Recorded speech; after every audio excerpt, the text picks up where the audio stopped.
Yeah? I have a question. So the stuff in here couldn't fit in there? It was full. Okay, cool. Thank you. Not that it couldn't fit. It probably could. I probably could have fit more, but it was actually, but it wasn't like a half load. It was a full load. Pause. It's not a pause, though. It is though.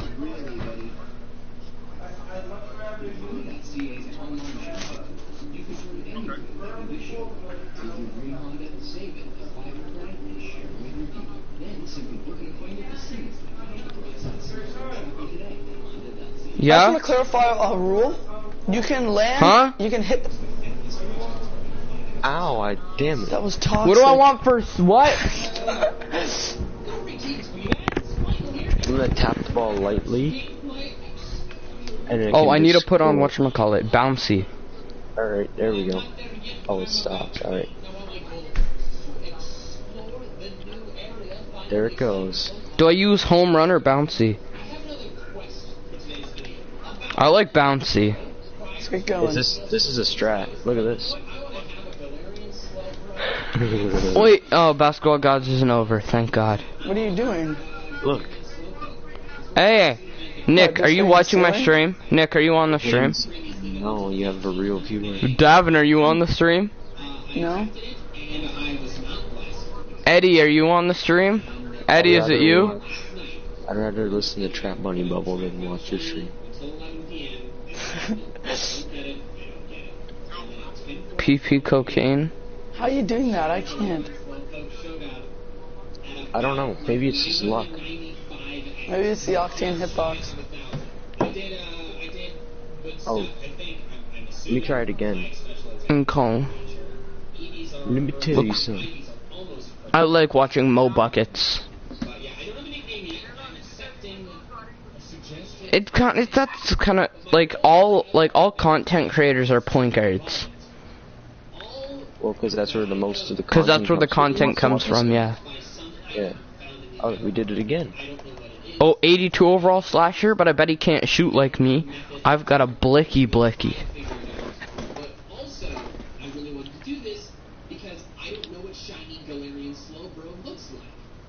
Oh, play shot. Yeah, I can't do it. You just can't do it with the down. Game on. Batteries? I'm streaming till I hit All-Star. And then I'm gonna stream again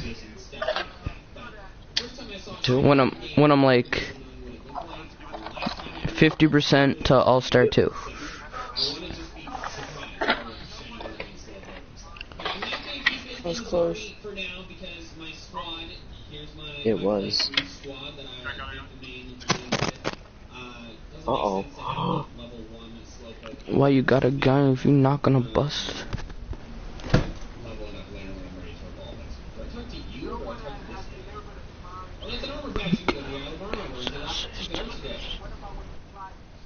I haven't landed in like 4 minutes. 48 hours. Oh, great. I gotta guard another interior force.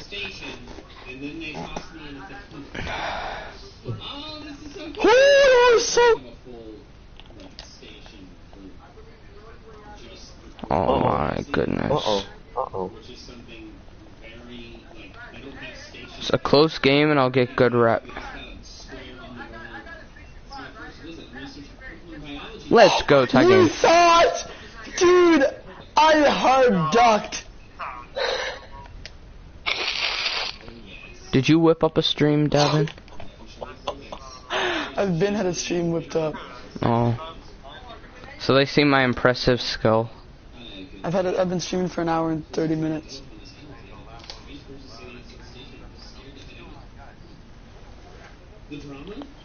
Why would you shoot that double teamed? All great things must come to an end, you know.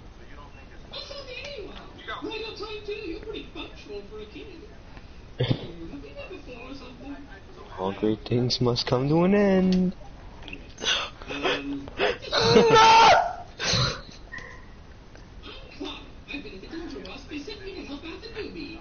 Yay! Your shit! What? I'm getting all Watch Dogs. It just finished downloading. Okay, I'll do it. I'm hopping on Watch Dogs with you then too. I beat the game in a second. I got a rough grind. I have no time Yeah, to watch those. those. Cole has it too. I'll be right back, 1 sec.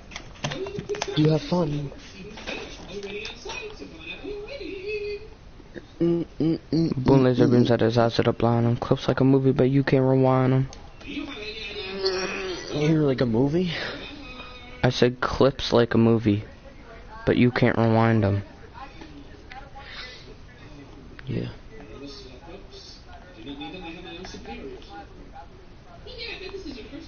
He used meter, he missed horribly.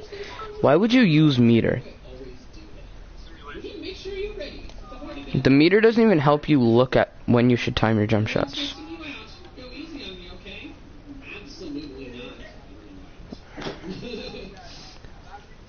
Look back at it.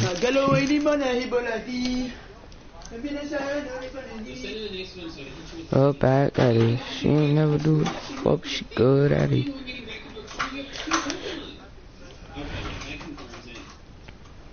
Oh, this has turned out to be a horrible stream so far. I'm just taking bad shots. So much nostalgia just playing this game.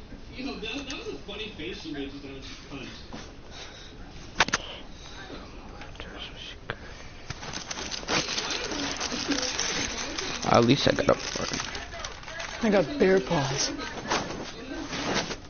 George W. Bush right on her.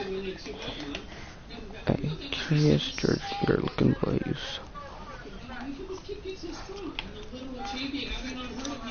Hit my line on time for it.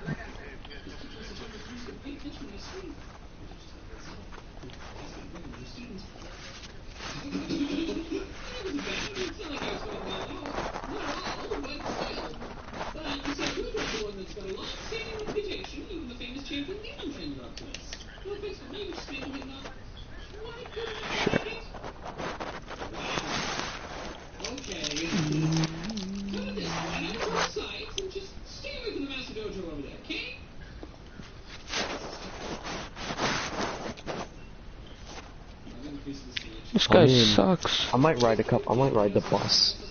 I'm gonna go to the bus and drive in first person. I like doing it. We used to do that all the time. I know.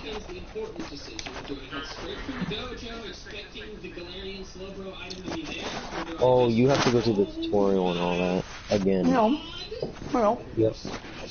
No. Oh, did you I'm have to not leave in. this? Did you start a new game? Like, did you delete all your saved progress? Yeah, I had to delete my files for storage for Warzone, and then I didn't even end up playing. Oh my it. god. I don't care. I got all my stuff back now. I beat the game again. I got Did my you really? Cyrex. The only thing I don't have is my Fiat Meta, but I also had the season pass stuff. So You beat the game again? Yeah, it's not hard. Holy. I haven't put any hours in. I got the air shotgun. I love it. We got the U100. Oh, the U100. Did you buy all the 100's cars? Well, all the clothes? No. I don't know how much money I have right now. It doesn't say you're online. I've got 7.5 million. I have 387k. 60%. Doesn't say you're online either. I'm still gonna invite you. I'd rather play Park than Basketball Gods, but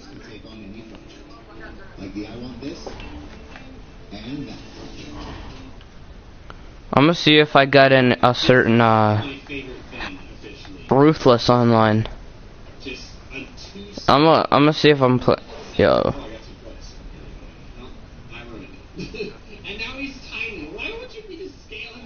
George W. Bush right on her movie. Curious George, you're looking boy, so hit my line one time for the Dick Twitter, yeah. They call me Young Dagger, that's my handle, yeah. Hey, she call me Young Dagger. I should grab my mic like a handle, yeah. Look, check out Auntie's a sandal, say.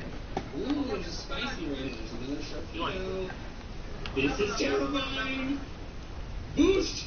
Boost! Boost! Wow, I can't get over these Sharpedos. They see you from a mile away and hunt you down. This is, I'm in Jaws. There's another one! What is happening? Wait, what if I get on land? Get on land! Get on land! Get on land! You survived.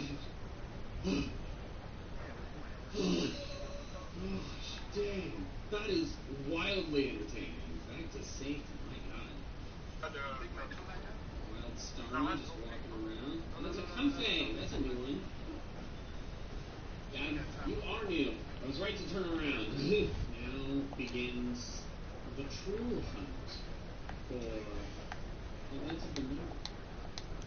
I can't catch every Pokemon I see because I want to try and get this slow burrow evolution. I can't. Sorry, Canary. I'll come back to you. Right here. I will take you there and we can Got get kush my pocket it. Hello, smell the season my Glock, get it hot and We ready. could take a stop at North Beach, but You're here. Let's worry about you. I season my Glock, keep that hot and ready. I am gonna jerk off while you. No, I'm kidding. That's right, this thing lives from an... that was a clean Why are turn. you so sus? I like making clean turns in this game. That was not a clean turn. Strong as a... Didn't there came back, but they went somewhere when I looked away for a second. That was a clean turn if I've ever seen one.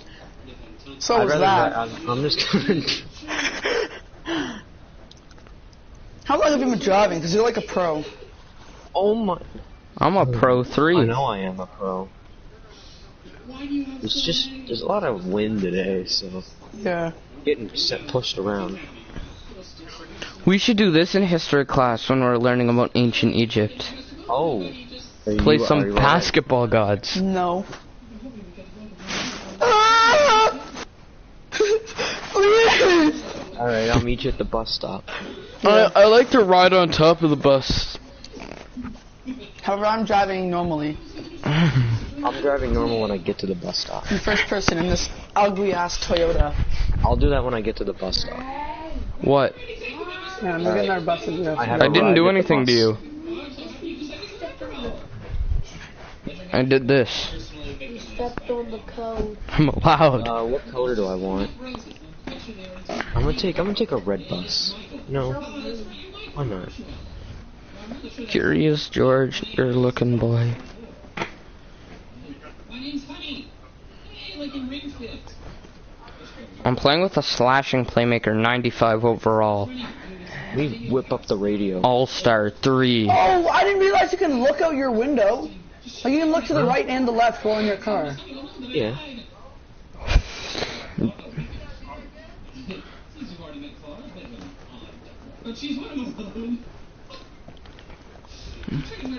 The top streak is a 24 game win streak. Okay. Oh, there's a dog I think I on might have to get the. I think I'm gonna get the gray bus. I like the gray bus. We can go on a little road trip in the bus. Oh wait, I have to move this blue Green bus bus, first. how you doing, boss? Just hack it. No, that's what I'm doing, 'cause Oh, I can't no get in way. either of them. We actually have a god squad. I can just sit there and get carried. It's the way some people drive in this game. I always have the right of way. Even when I'm on the left.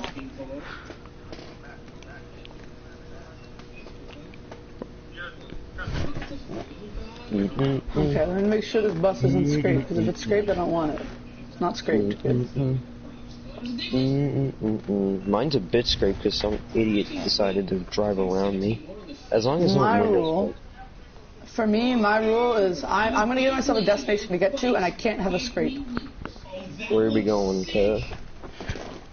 Go to San Fran. Okay. We're in San Francisco. Let's Go to Woodland. We have to go. Yeah, go to Woodland.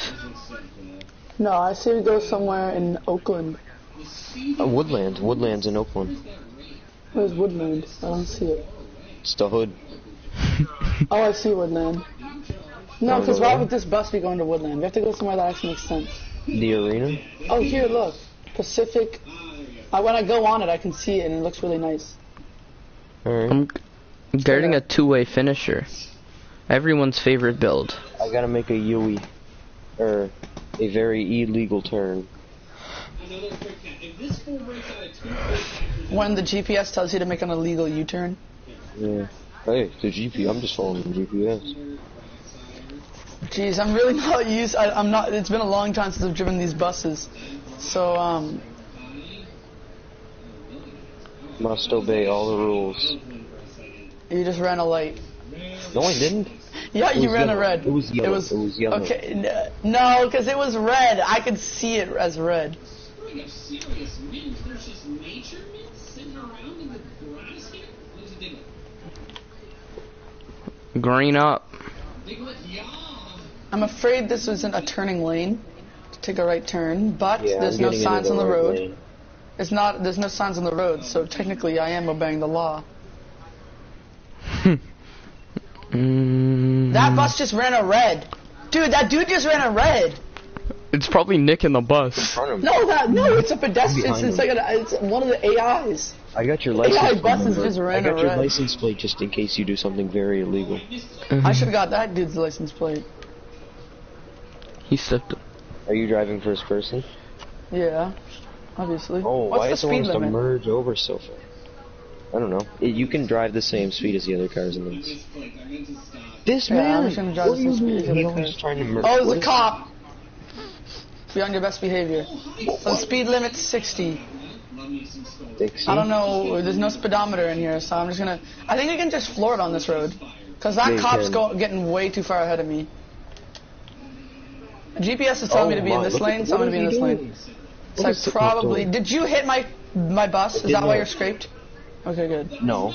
Some idiot hit me when I was looking for you. It's kind of busted when you've completed the Pokedex and your crit capture chances are happening. Your crit capture, my crit captures are happening more than my regular ones. Almost two. Let's go. We're up by 5. Whoa! You have to signal that turn. I've got your license I plate. don't have blink screen.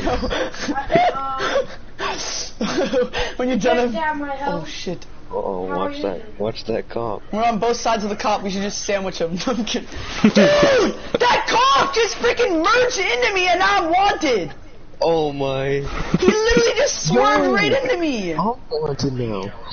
Curious my God. journalist, boy, you The sick. bus just sold my bag!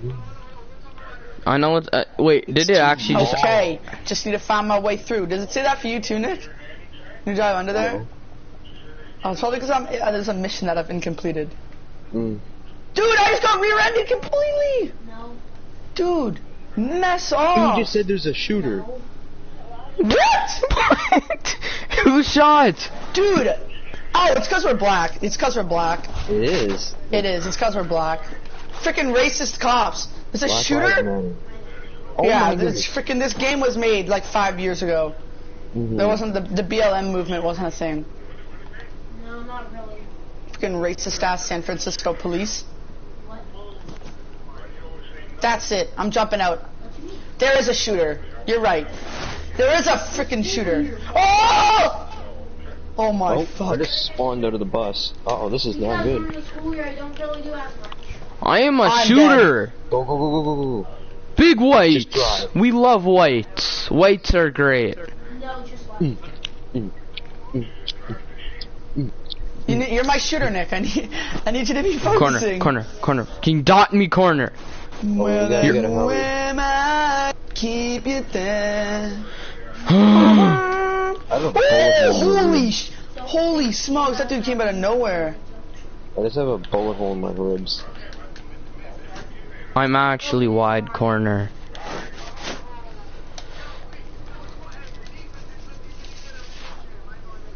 Oh, jeez. I'm actually a dribble god. I'm about to get Get outta here. take. Oh, I'm about to drop somebody. Ow! Oh shit! No! I crashed off. My car is broken. Oh, jeez. A teammate was detected. How am I on a 4-star? What did I do? I got fucked.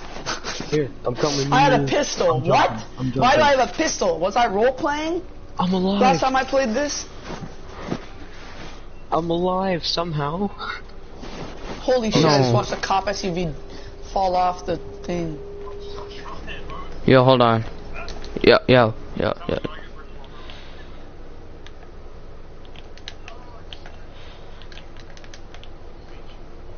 Let's go take.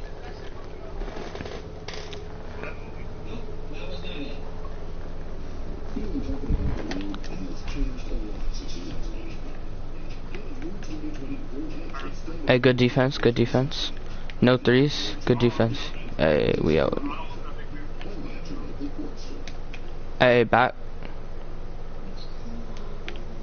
Oh, I should have lobbed you. I can step up. Hey, we're out. Nah, corner.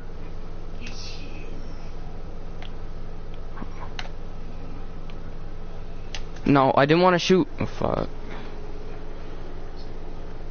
I'm selling. Nah.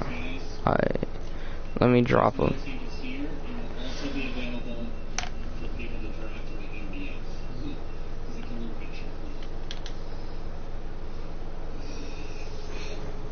I know. We can't. I suspected it was going to be here because as soon as I saw Tauros, I was like, Tauros is in here, then Milton. I should be able to chuck that with playmaking takeover.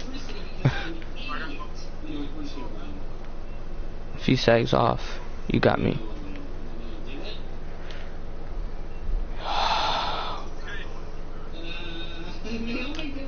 Contact. Hey, get a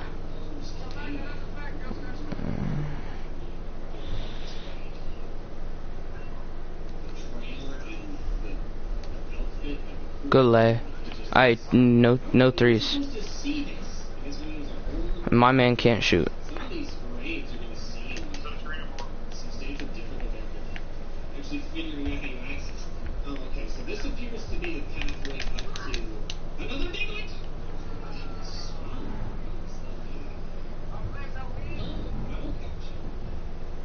I know.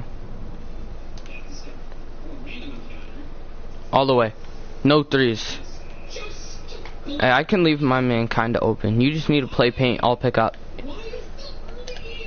You play paint, I'll pick up on everything. It's okay, it's okay. Yeah, you did that right. You played that right.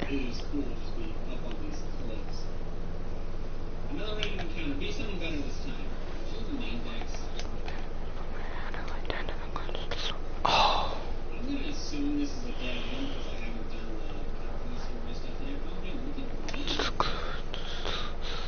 Corner? Nah, no. He jumped. Let's go! That's what I'm talking about. That's what I'm talking about. Also good. I had to go game chat So we're because gonna go to the stadium. I had to go game chat because it was 16-16. Only thing is, from what I remember, the at the stadium. Alright, it's good. Wait, can I get on the top here? Can I get on the very top? Hit my line one time for the good Twitter. I don't think I can get on the very top, but I'll just sit here in the back. Wait, could I get on 60, the front of the almost boat? 60, pretty much 65%. Hey, Try, get up on the edge, get up on the ledge here, and then try jumping onto the boat. The front of the boat. I'd rather be on the front of the boat.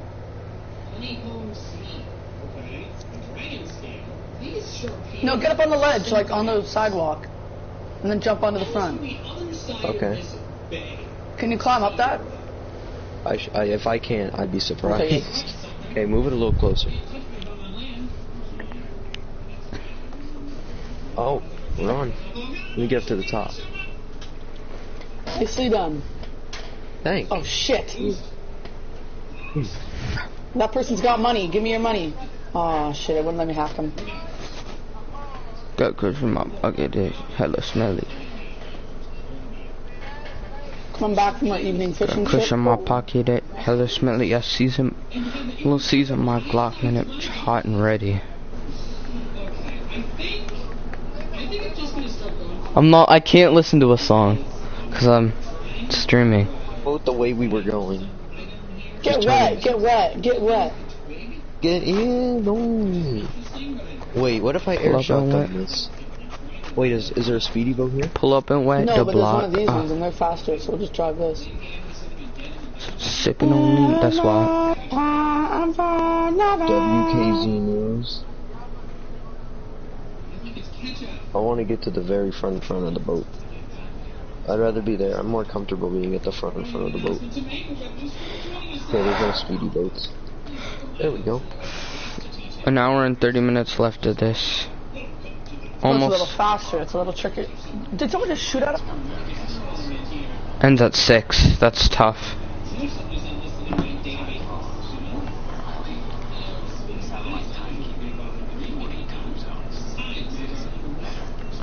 Long place, now I shoot up a movie.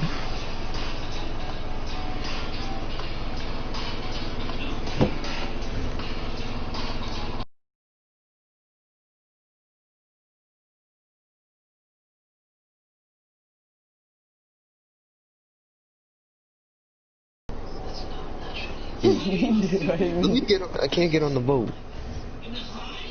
Alright. Just looks like a rocket. Alright, you can go now. I won't use the air shark. Hopefully we can catch a speedy boat on the in the open water. You're at least an all-star. I don't want to catch a speedy boat. It's less fun. I feel like this is more fun because I don't feel like I'm a rich. I'm just like an average. I'm like a more average. Well, actually, no. An average person wouldn't have this. That's where the docks is. So you want to go this way, into the residential area.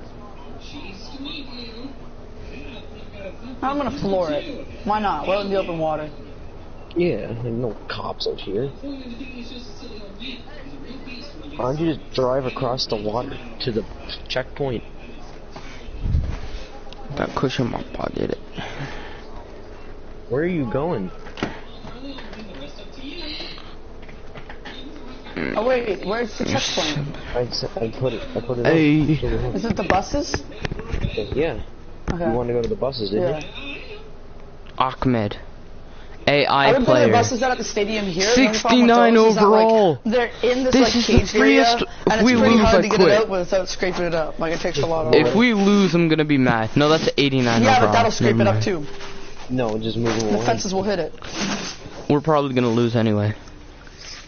Because then there'll be fences on the ground, like broken fences. I remember, it was a struggle. I mean, if you're just gonna leave them wide open, I mean, here you go. I'll just fast travel. like, I mean, Keep going.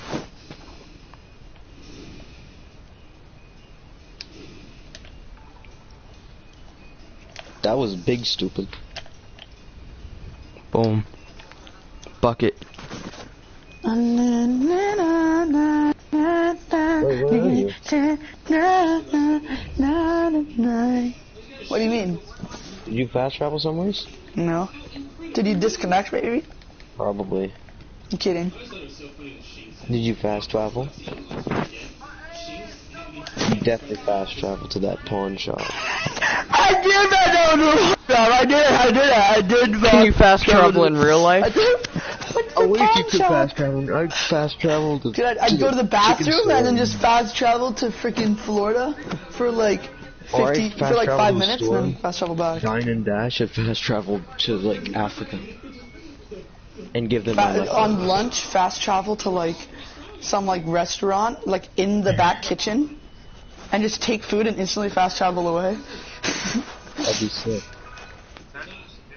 Where's the buses? The AI is put back, automatic put back boss, They're under don't they? here, aren't they? No.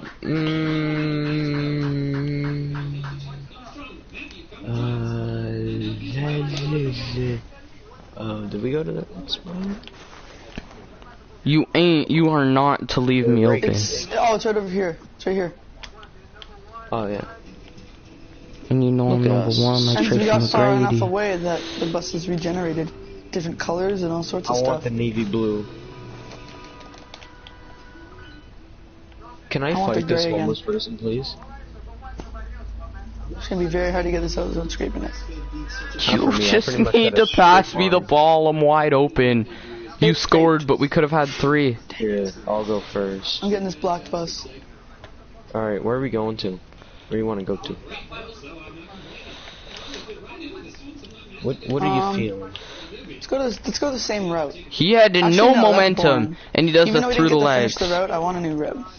Where do you want to go? Anywheres. Anywheres you want. Want to go to Mary? I don't know. I say we go to Oakland, but we have to go through Marin first. Alright. And we're not allowed setting waypoints. We have to find our own way. Alright, let's just... Alright. Get moving. It's gonna be so hard to not scrape our buses. Oh, clang.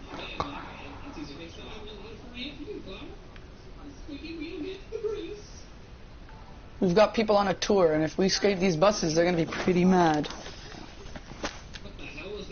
I know why do you just hate me, don't let it phase me. I'm a swerving at my back. Can you hear that? I'm honking my horn. Yeah. I hear that. Does our horn sound different? Yours is like a higher pitch than mine. Let's oh, go. yeah, see, that's just the way it sounds for the other person. Yours sounds higher pitched than mine, too. Mine sounds like a foghorn, like, The AI has sharpshooting takeover from without scoring. The AI has sharp take without scoring.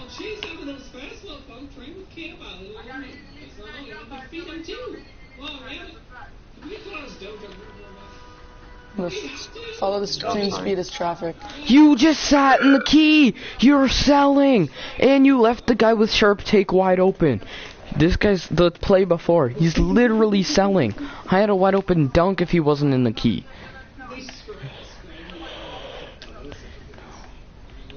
I'm gonna take a left-hand turn here. Stop leaving him wide open! He has sharpshooting takeover! You're camping paint on a dude with sharp take. And then you just took it up 3-on-1. These guys clearly don't care about playing the game.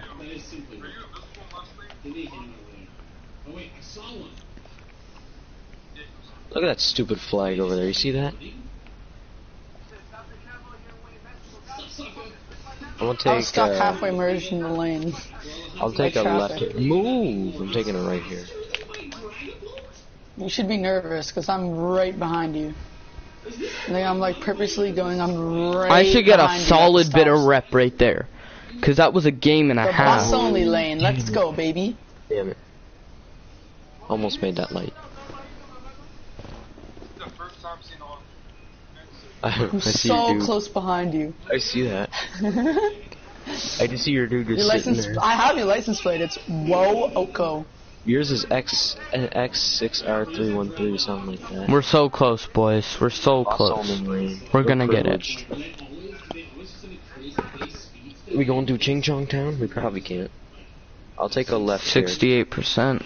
Or next game we should be 70%. Where'd you go? I want a different route to keep things interesting. For real, if anyone wants to run, I'll run with them. Anybody's better than these guys. This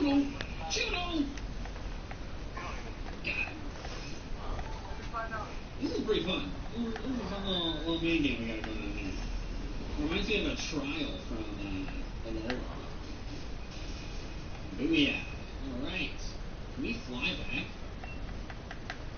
And then you're probably gonna go play something like Fortnite. No, I'm probably gonna go and eat.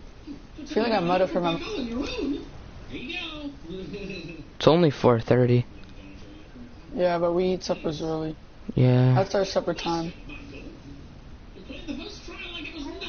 Sometimes we eat supper early too, so I know. Yeah.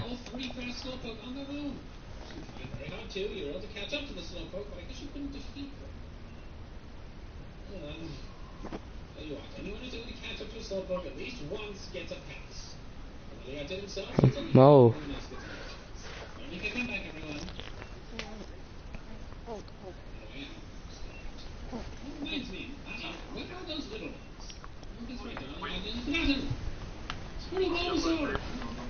It's the gigantic little boys. Little boys. I'm not getting off till this event's over. I've got another hour and 20 before, and I'm taking a break for sure. 6. But I need this times 2 rep. I'm trying to hit all-star.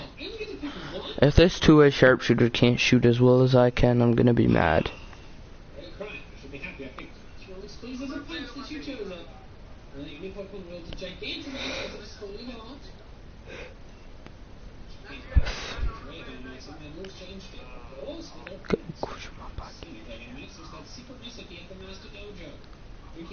Gigantic and strong, I call it Max Soap. I'm sorry, everybody on the bus. I stalled. That's my bad. This bus is not an automatic. It's a manual. Even though I don't think that's a thing, a manual bus.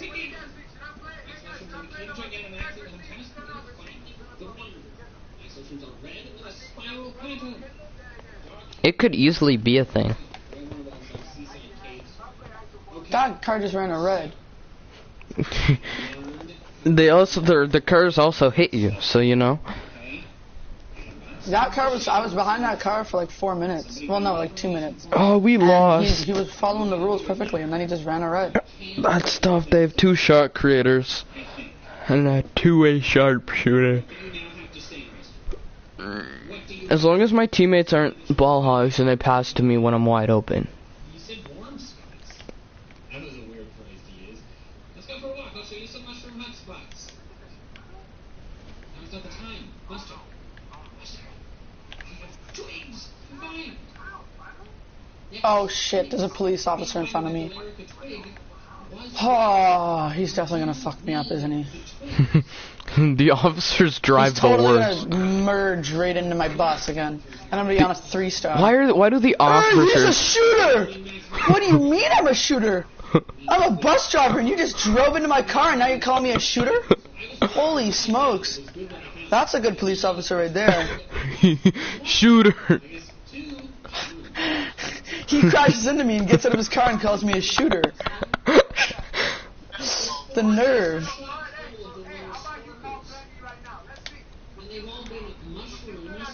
I'm watching on the mini-map to see where he is, because I'm ahead of him now. Need to make Got sure coach he's from not all running 5 into me. days. I'm also a slasher. That's the name of my build, right? So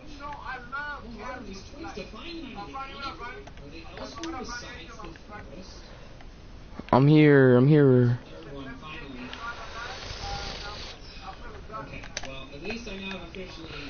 I'm not falling for your ball fakes, buddy.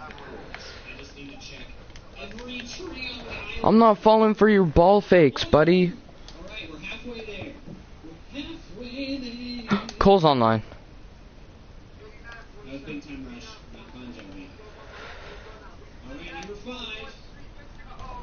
I should add Cole. Hey, Davin, can you add Cole? Yeah. I would, but I'd have to wait till the game's over. Earlier when I was trying to add someone, it was making me leave the party. Every time I tried to invite them, it would just make me leave Yeah, the yeah, party. but you gotta go to chat, the chat that we added you to. Oh. Go to the chat we added you to, and then hit add players and add Cole. Oh. Alright, that's 6. Two more. I'm running out of trees. Oh, I found another one. Oh, there was one more here in the forest. Okay, I need one more. Okay, this person's a really bad driver. I need to move. Yes! That's the last one! Change lanes. He drives fast and slams on the brakes. Drives fast, slams on the brakes. Okay. Man does not know what he's doing. New drivers, you know? Oh god. Oh Whenever I'm my behind someone, they always goodness. drive fast and slam on the brakes. I I'm just gonna touched give them more room. I touched the ball for 2 seconds and he's spamming reach. There we go. Now, He's spamming reach. thanks to a video I saw. I touched the ball for 2 Did you do it, Davin? Do what? Oh no, I haven't yet. Here, 1 sec. I'll pull over when I get the chance. I said pardon! We're here? Yeah. I would do it, but I don't want to sell my team. Group together Galaric and Twigs, you can make a bracelet. I'm on a highway right now. There's not really any turns. I don't want to get my bus scraped or else I lose. We hit those. I think we got a hot zone there.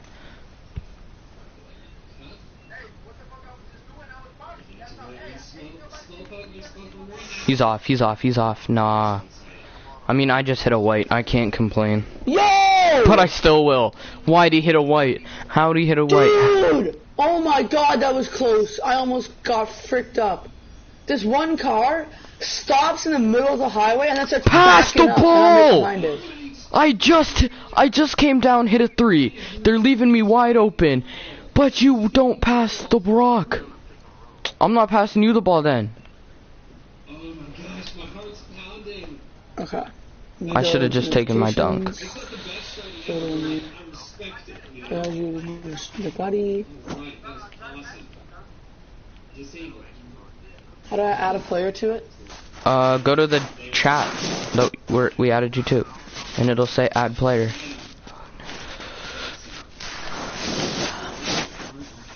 Wait, If I not- can't do it from the party screen? Like if I go to No, the party and click add you have to go to players, the it'll work? you have to go to the message screen. Okay, Bushman, King and Dub Boys. Yeah, and then hit add player, add Cole. The You have group to do- I found right now.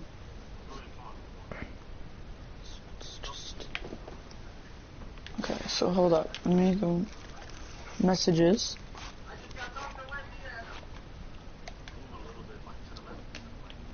Oh my goodness. Booty. I'm tired of booty Add players. players. I'm tired of playing with scrubs. Now we can get back on with the bus driving. Corner, corner, corner, corner, corner. I'm only been standing wide open in the corner for the last 15 plays. I hit the 3 the one time I got the ball. The one time I got the ball, I made the shot. I don't know why they don't pass it to me.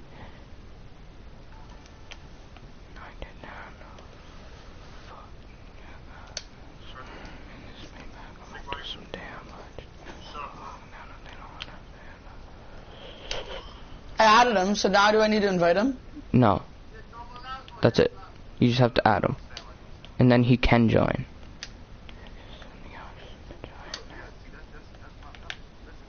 Oh, he's been added.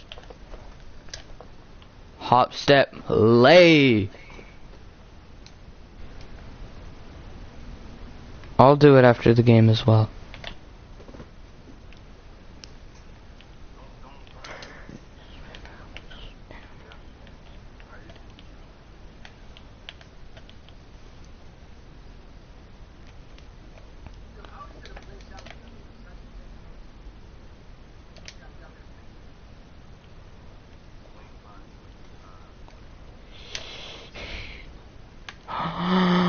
I'm selling. I love selling.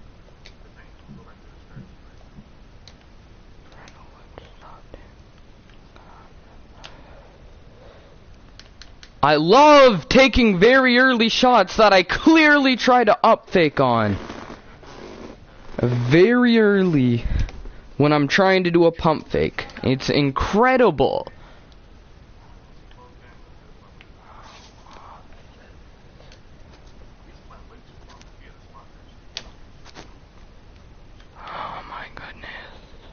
Let me green when I'm timing it literally perfectly. Let me green, let me green, let me green, let me green, let me green, let me green.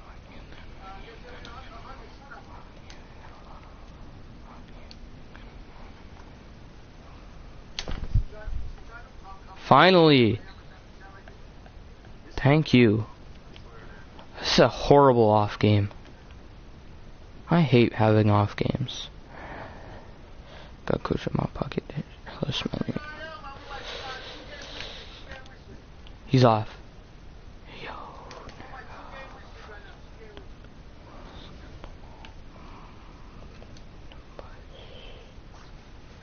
Good up fake.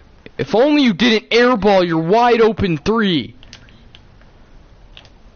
How bad my teammates are makes me angry.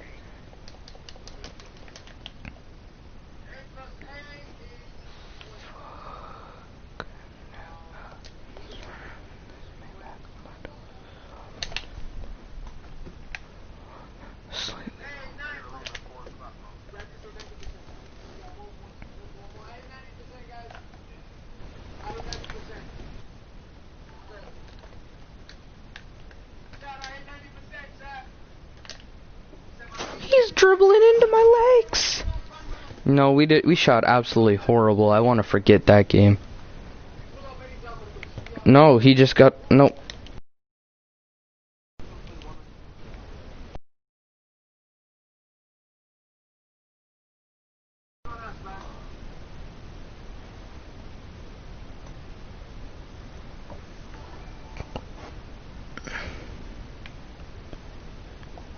Hold on, I'll invite him to a party. And then I'll invite you. Never mind.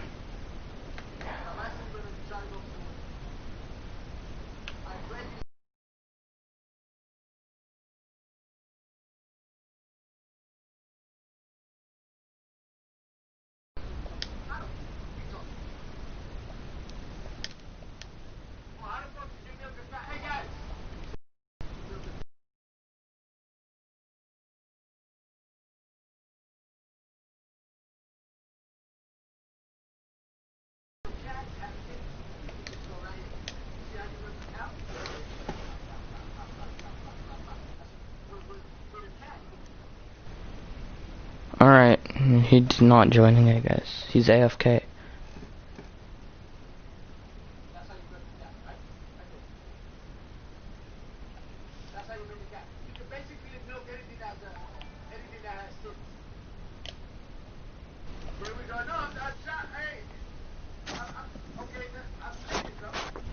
You know, it would help if the kids I were playing had any sort of IQ and passed me. That time they did pass me, I just shot horribly, but whenever I'm shooting good, they always don't pass it to me. Okay. Well, I tried to go into a spot that I thought was a parking lot, but it was actually the entrance to a walk, like a boardwalk. So I was driving my bus along the boardwalk, running people over, and then I crashed into a rock and flipped off and landed in the water, and my bus sank. So beautiful. Yeah. So all those people are dead. They all just drowned. Good, they deserve to die. Yeah. Whoa, okay. I shouldn't. No, wait, PlayStation's hearing. Oh no. Oh shit. I didn't know. No, Uh-oh. no, it's a game. No, It's a game. It's a game. It's a game. It's a game. It's a game. Yeah, I'm going on Fortnite and I'm going downstairs because I feel like 20 minutes ago my parents called me for supper, and if they did, I'm gonna be in big trouble.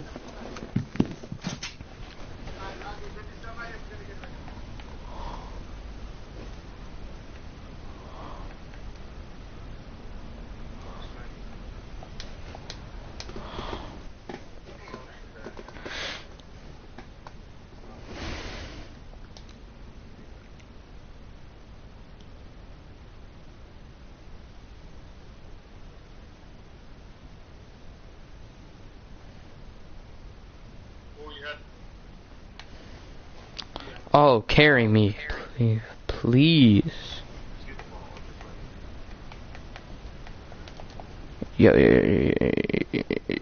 Yo.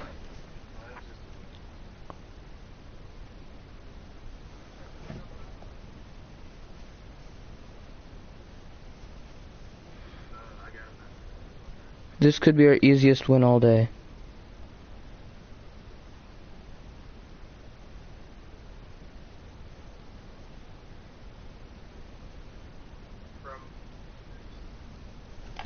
The pain on God.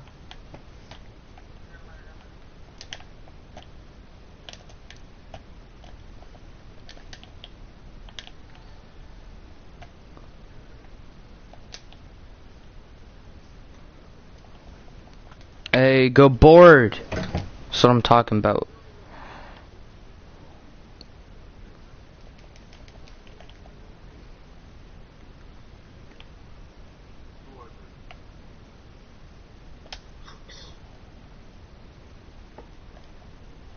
So bucket.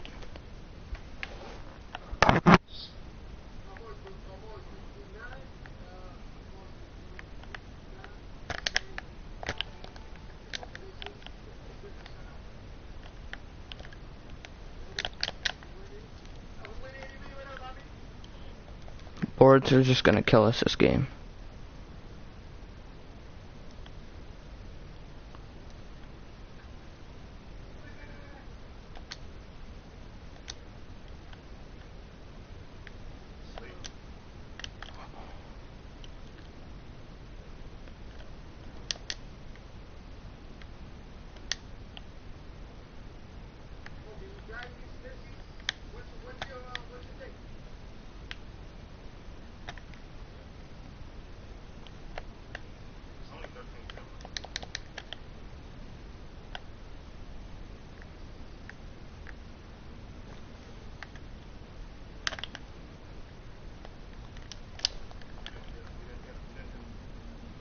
Oh my goodness, he's 2'4".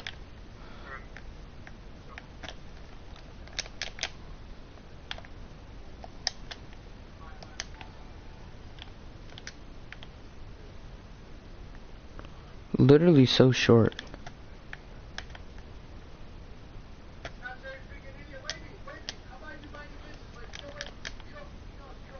That shot release.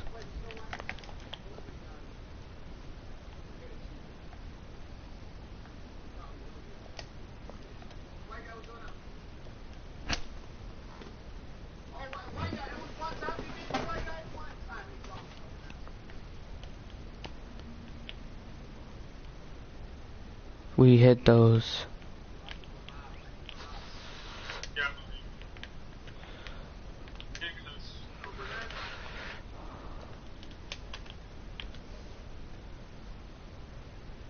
We hit those. Let's go chat. Turn up.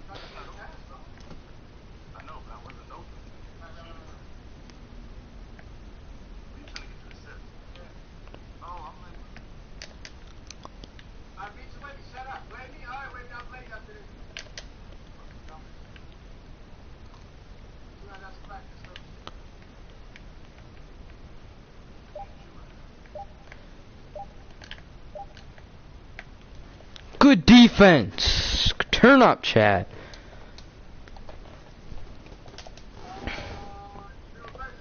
We're actually balling out here. Good dunk to the rim.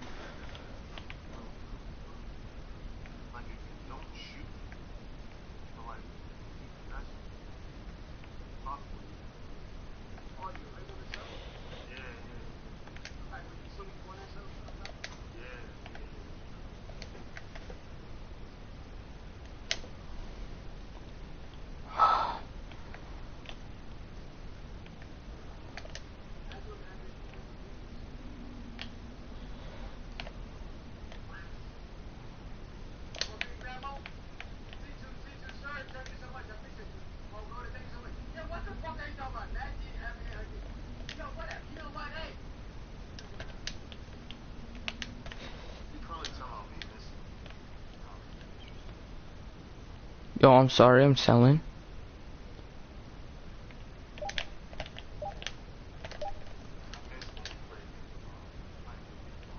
Gosh. That's hella annoying, bruh. We can't get no boards.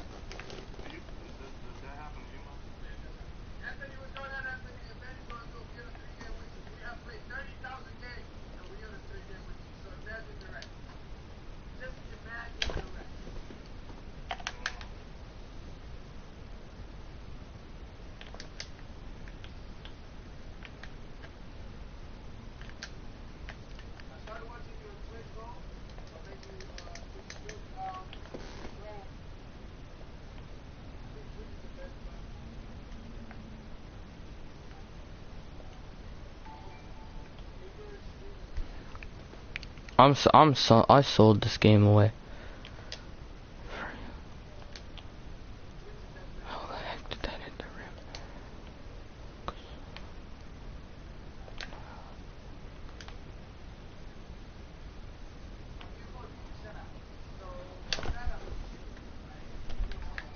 Imagine all the whites that they're hitting is incredible, isn't it?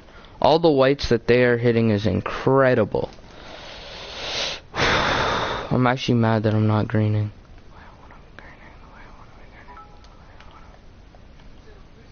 But that release, no.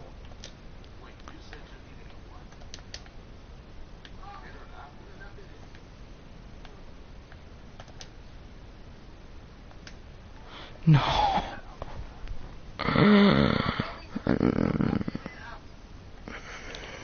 Build them the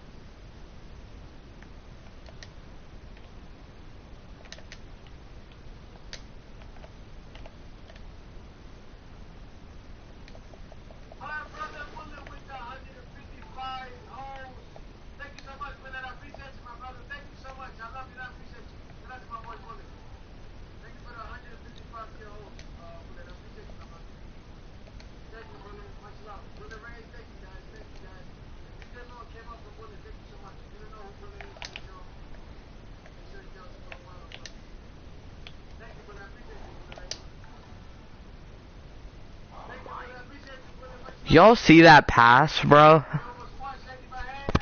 It's an underrated pass, brother.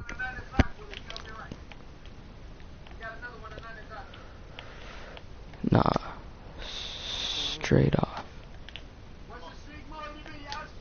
Big board. Board up.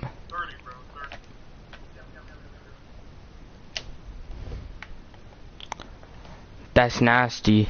That's dirty. That's nasty.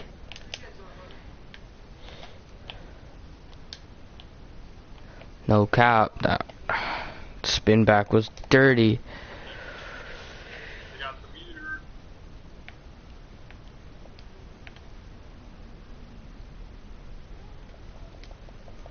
That spin back is nasty.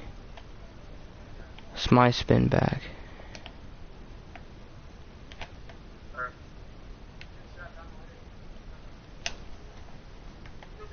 So I don't get the foul that he gets for the exact same.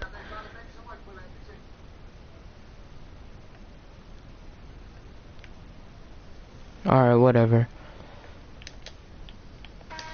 Very balanced game. Took too many shots. Not even though.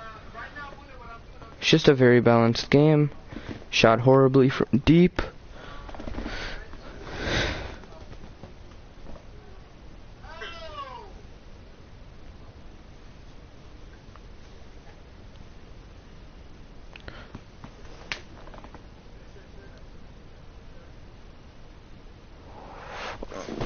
One more game for that for those 2 badges.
Yeah, well, I'm crying.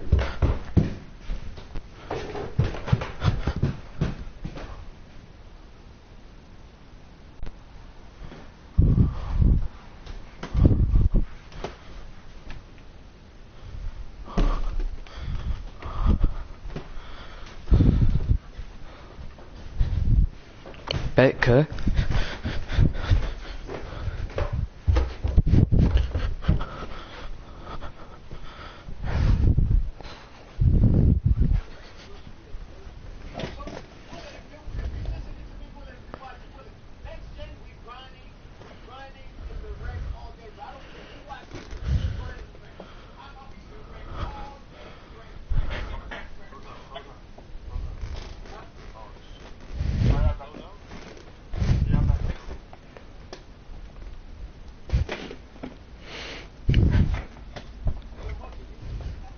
Huh?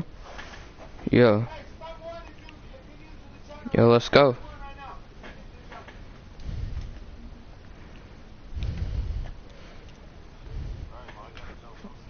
got a whole center.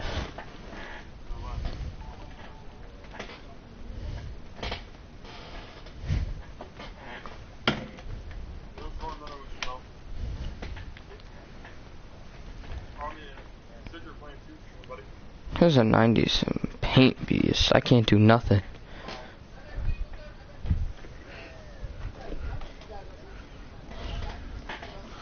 It's the easiest dubs of your life.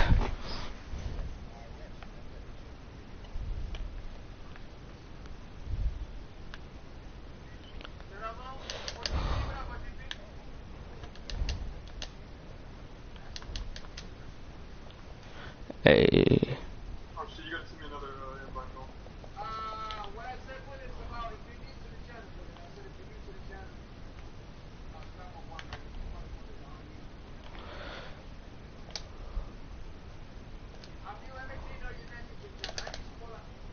Yo,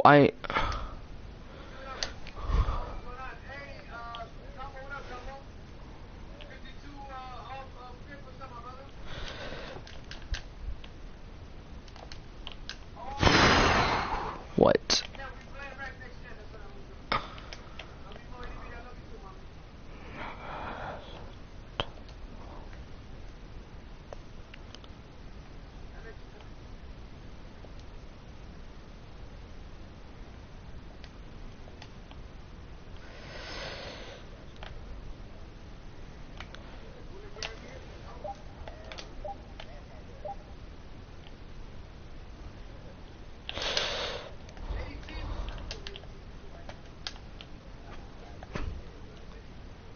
Corner.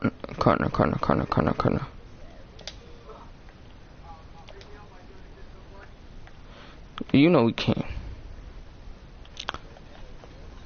It's another 3.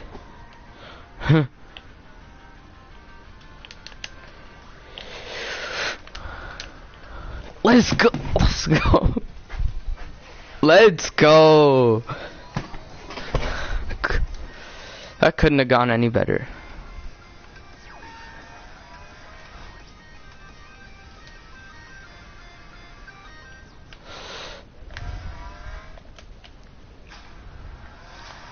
Hey, jam it. We don't lay it out.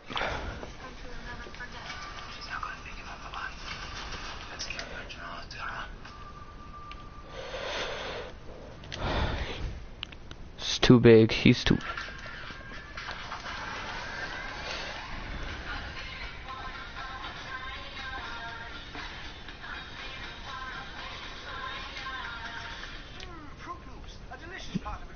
Hit it. Hey, we can't lose. Hey. Way to be patient.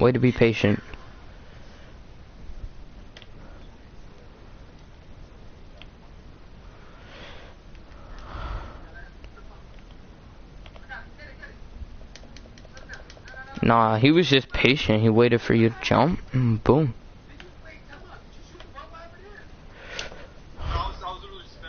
That's cash money.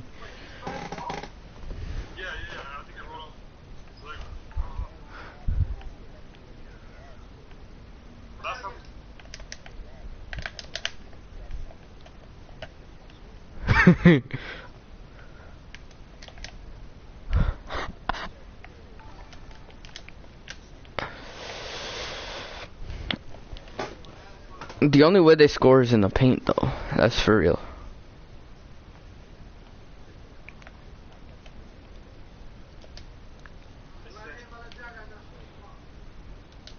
Pick up. Hey. I didn't want to shoot it. I tried to like do a fake and then pass, but it just made me take a very early shot.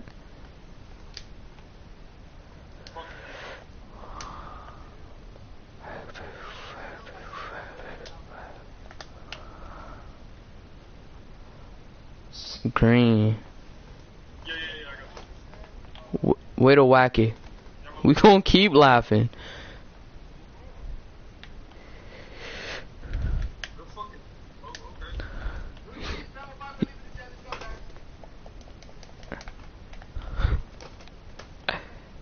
Oh, but that's...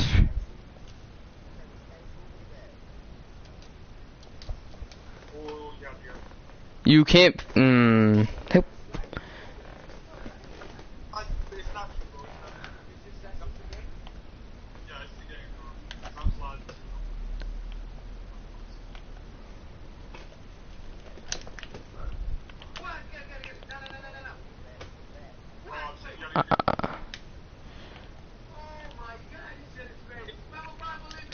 I should have been able to hit that layup.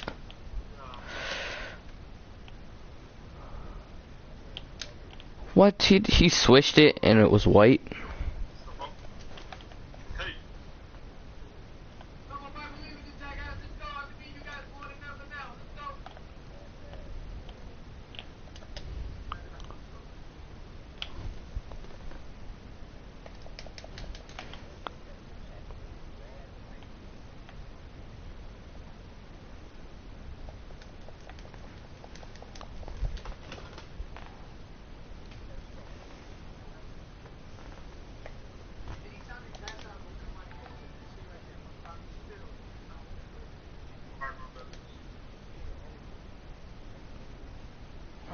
We just missing open layups. We just missing open layups.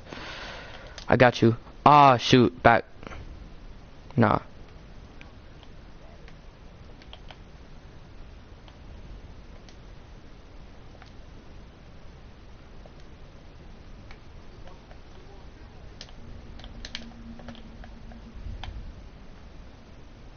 How you switching the whites? Hey, back. Carn. We need to stop.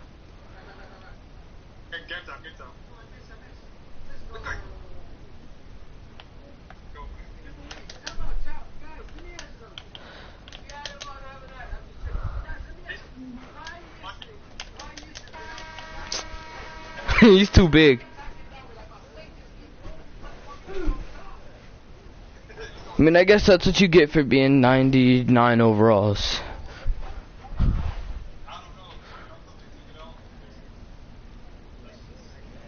We did it. Yeah, that went better than I thought.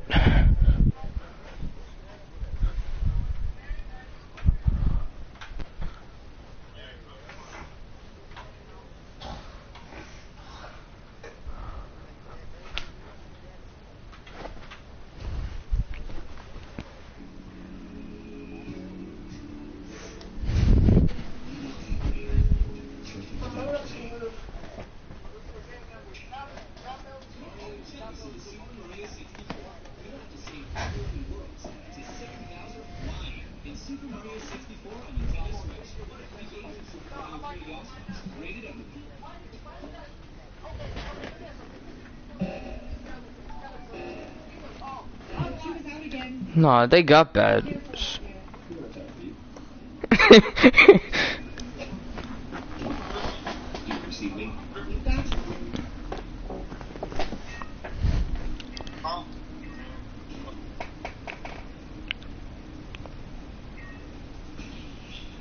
Hey, I feel good about this.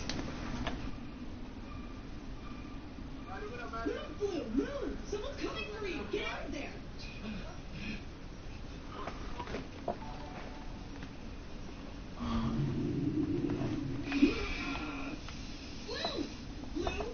Blue. He's gone.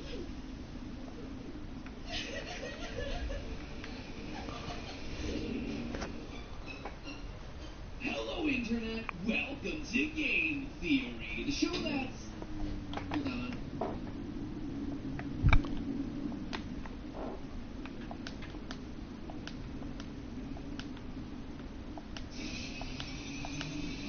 Sorry, I've been having a lot of issues around the theater station lately. Anyway, after doing our first bonus video, I received the following comment on my second. Rob, stop milking this. Yeah, me doing 2 videos about the biggest trending game right now is really milking the title. So, anyway, today I'm doing a 3rd video about Among Us. And yeah, today is about the lore of this game, because there is a greater story being told here. And I warn you, it's not a pretty one. This is a game where canonically you lose. Your best interrogation skills, your mastery of 9 100 IQ strats, you're sussing out the most suspects, all for nothing. You will die. Your friends will die. Your loved ones will all die. There is no winning in Among Us. Don't believe me? Stay tuned. As we're told by the official developer's website, Among Us is a game where you're an astronaut crew member that must, quote, attempt to hold your spaceship together and return back to civilization, with the stipulation that one crewmate has been replaced by a parasitic shapeshifter. So, apologies to all the posters over in the Game Theory subreddit posing ideas like, what if there was no imposter, but instead was a paranoid crew member going on a killing spree? Well, I like that headcanon, I_exist_yay! A lot of upvotes does not necessarily confirm the theory made. The official website saying that one of the people on board is a parasitic shapeshifter is kind of hard to argue your way out of. Also, if the word of the devs isn't enough to go on, well, I'm not sure what other explanation we have for the fact that one of the kill animations involves the imposter's chest opening up to reveal an alien mouth with a spiked tongue that inhales its victims. No amount of psychopathy is making that one happen. Also, the parasitic alien explanation takes care of why the imposters are able to fit into the vents while the normal crewmates aren't. And speaking of vents,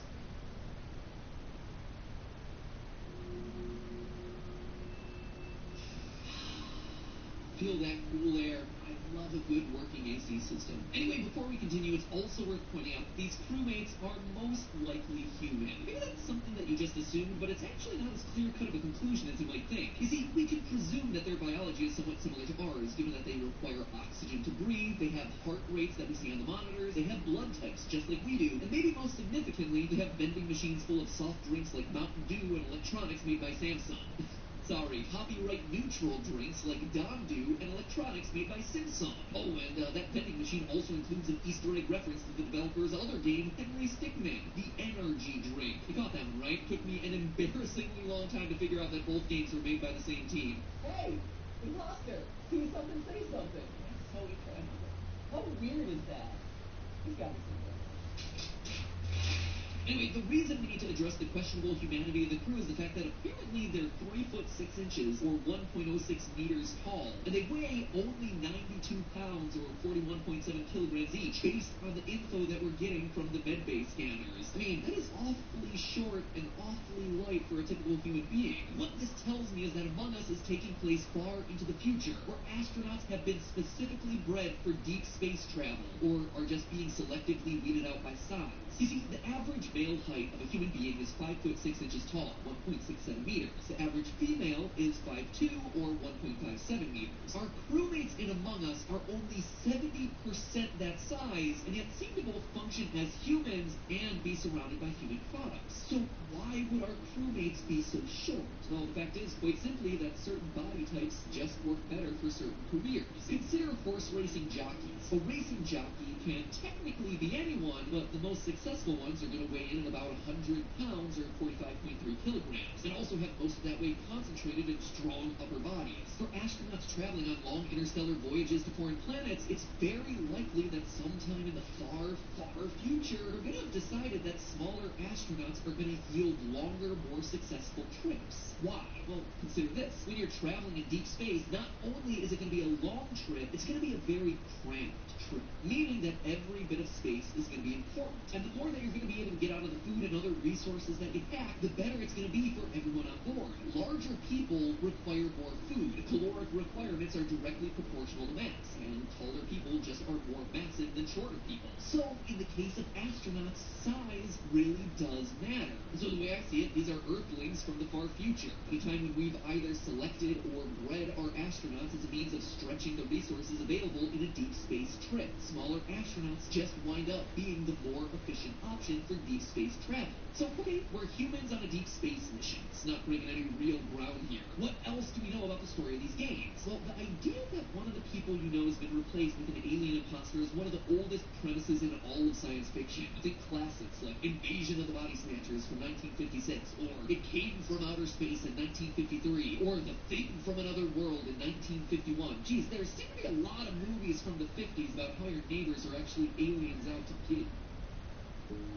So many things you do make a difference. Because of you, Atlantic Lottery can too. 100% of Atlantic Lottery. You couldn't have anything to do with all that Cold War paranoia, could it? Nah. But out of all the sci-fi classics, there's one that this game seems to pay direct homage to. The 1980s science fiction movie, The Thing. It's actually one of my all-time favorite horror movies, which makes it a perfect time to talk about now that it's October. I'll give you a quick summary since the movie is older than most people watching this video. Let's be honest, it's older than most of the people working on this video. The Thing is set in Antarctica, where a group of American scientists are interrupted at their base by a helicopter shooting at a sled dog. The team rescues the dog, only to learn that the man piloting the helicopter was the sole surviving member of a Norwegian space team. They uncovered an alien spacecraft buried deep in the ice for over 1,000 centuries. The ice is buried is 100,000 years old, at least. When the spacecraft thawed, it unleashed a deadly alien parasite that was capable of consuming any biological entity and copying its DNA to become a perfect replica. Sounding familiar, friends? The Norwegian crew is wiped out, leaving only one survivor, the helicopter pilot. Now a crazed madman desperately trying to kill the dog, believing it to be the alien. He's not wrong. The dog is the alien. Oh, who's a cute little guy? Who's my cute little killer alien? You are. Yes, you are.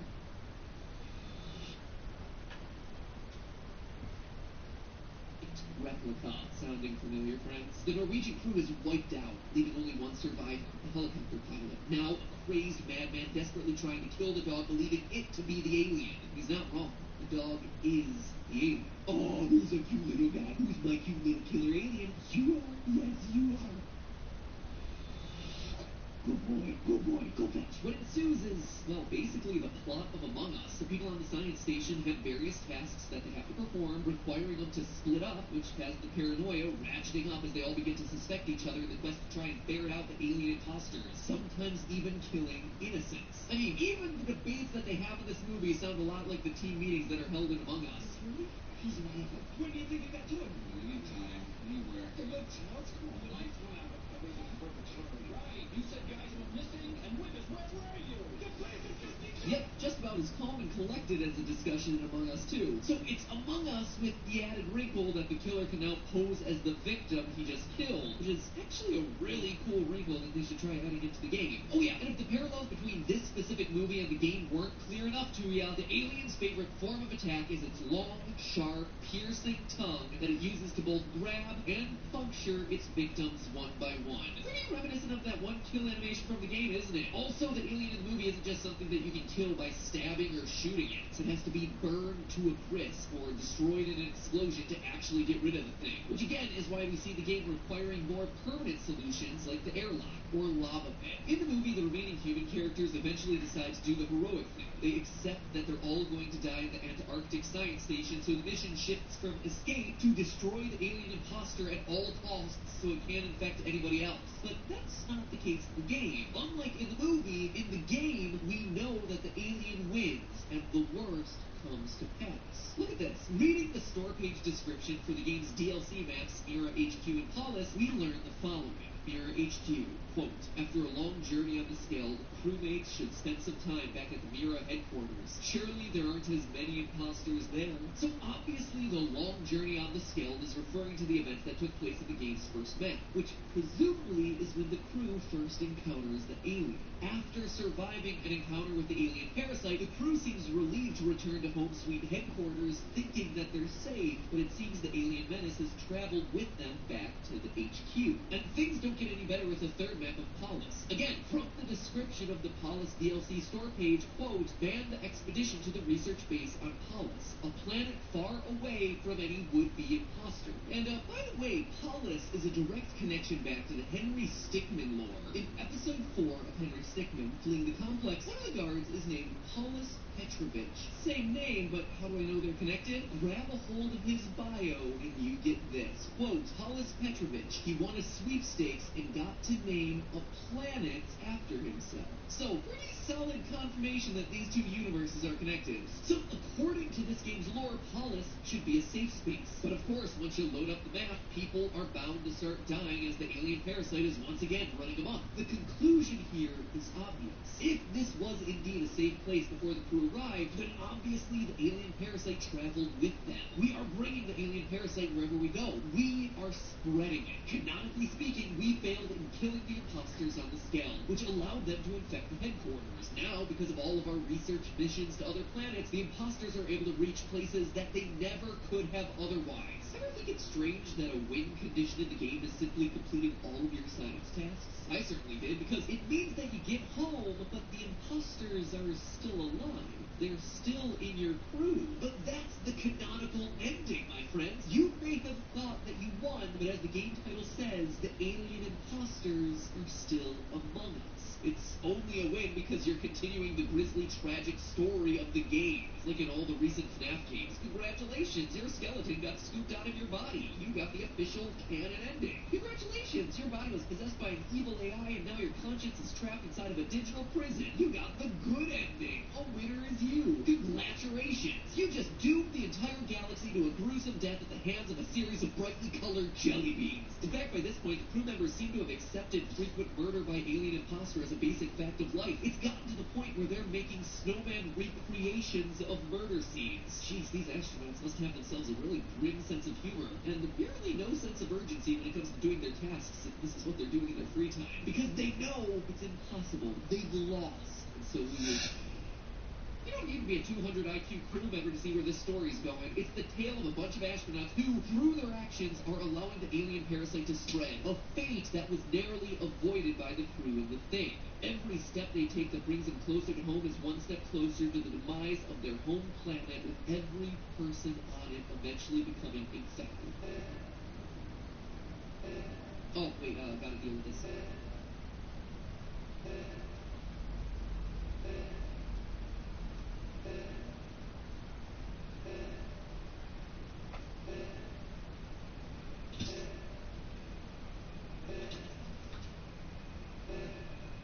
Get ready for whatever new DLC map they have in the works. It's gonna be a bloodbath. But hey, that's just a theory. A game theory. Thanks for watching. By the way, if you like a Henry Stickmin theory, let me know down in the comments below. We just finished playing the complete collection of Henry Stickmin over on GT Live and really enjoyed it. And I think that there's a couple theory angles that I have there, so if you want me to dig deeper into it, let me know. Just drop me a line in the comments. Just do it. Drop me a line in the comments. Drop it. Drop that! I'm scared. Alright, you know, this is the entry.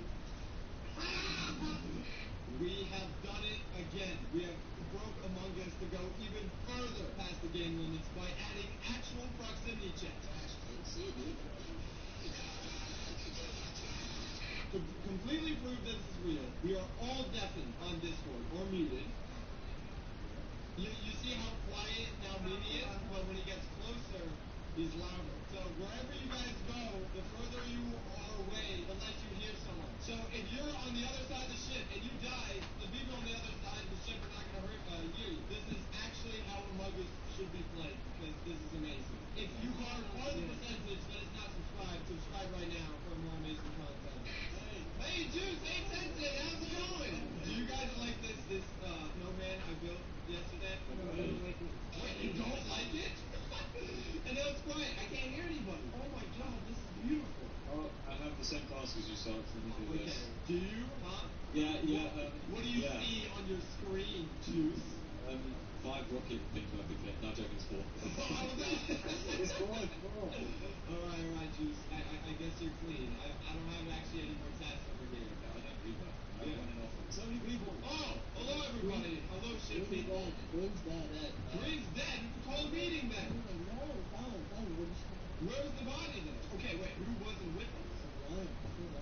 Okay, I heard Ryu got it, and I think Juice said we gotta run away. I literally I was going around looking at stuff. I'm sure it's inside of people. Then why did you say we gotta run away?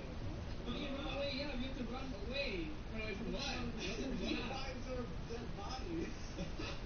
Wait, where did you hit us? I was just top five. I don't want to defend Juice. I know I was with Juice on the second half, but I don't know what happened at the beginning. Mimi, would you like to go with a stroll with me? Yes, I'd like to go on a stroll with you. Let's go on a Alright, stroll. so what kind of knife do you have? What kind of knife do I have? A diamond pen. Mimi, if you kill me, I'm gonna cry, okay? I will kill you. I can't even kill you. I'm gonna scream so loud that everybody on the map will hear me if I die, okay? Do your task. I am gonna go do my task. There, see? Alright. Alright. See, I'm all in the same. I got one more task in the office. See, this is how crewmates should work together. Alright. What? No one's dying?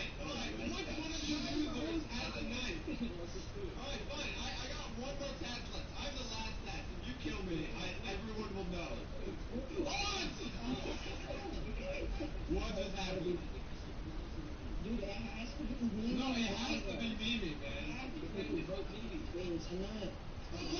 I called it at the start. I have one more task. I have one more task right here in communication. The door's closed. Don't kill me, please. I just need to upload my little man. Let's go!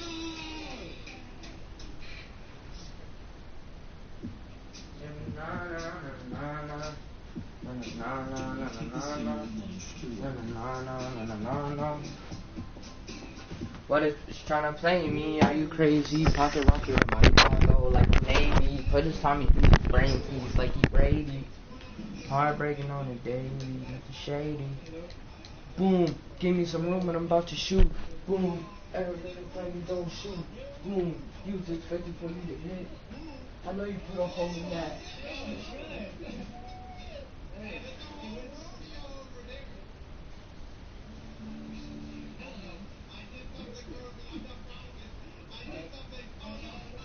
I heard Oop and Tommy or someone, whoever was with Oop, they said, oh, that's double kill right now. No!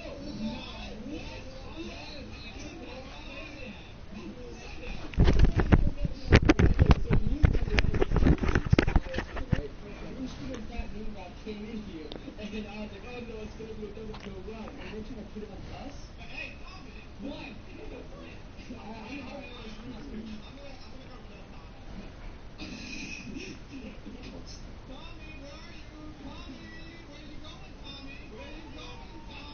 Can anybody help me? Does anybody hear me? Oh, do my task. Let's see it. I'll tell you exactly. And it's done. Now we're going. Man, who's not here right now? Who's just not here? Yeah. I'll do that.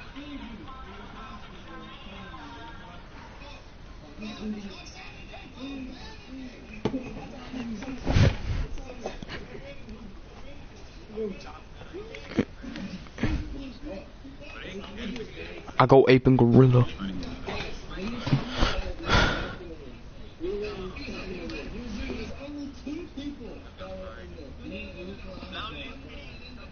Pull up on shoot and go ape and gorilla.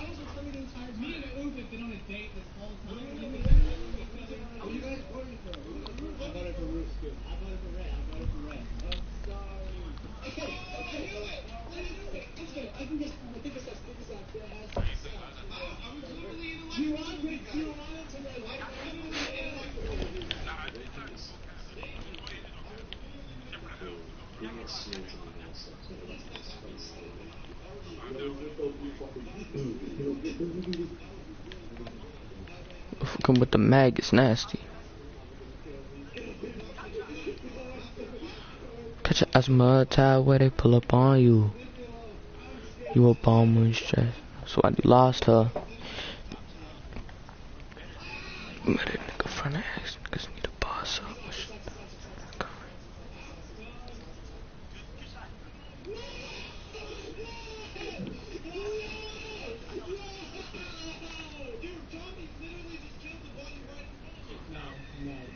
Me and Juice and over the header. And then you know with you, we were checking, what's that thing called? You can check who's in the rooms, and it's like magically disappear from the room, and you come from it, and there's nobody with you, Scott. You killed him. Let's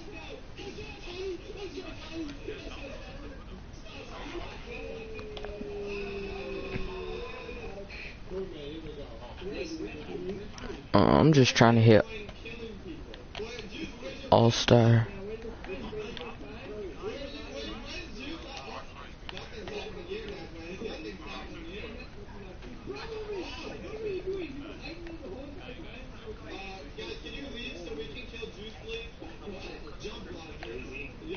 I should have just shot it in the corner.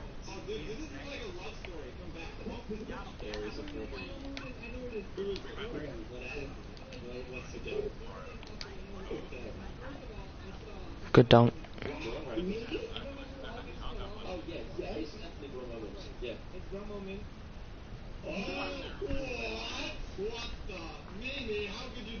Please, please, touch me, please. I saw, I definitely saw Reach Crypto, but Strongholder, I didn't see him. He was there like a second, and then I the next second. If it's not you, then no, man. It's not you. It's not you, though.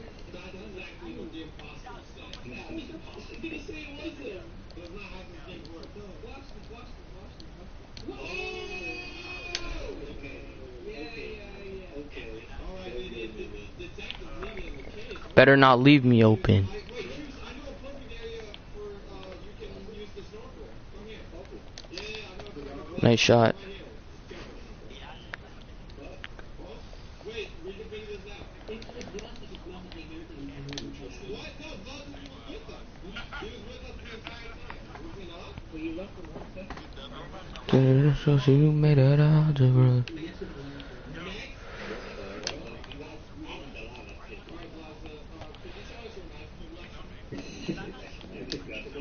Whites on whites on whites on whites, bruh.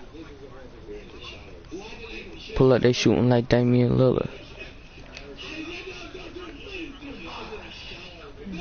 And one. Look at the amount of whites.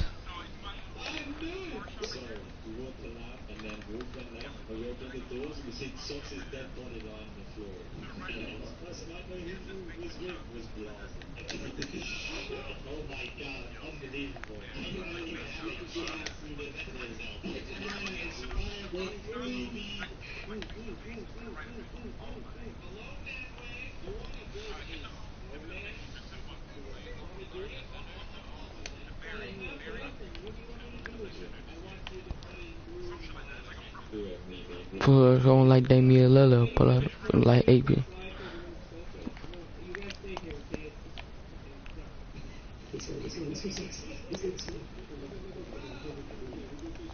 You do it behind the back, right into him.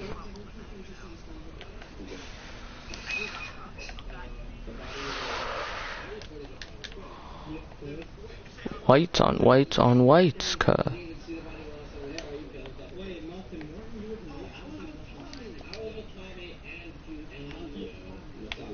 Put the Tommy to his brain, please, like you Brady. Harboring on daily, so shady.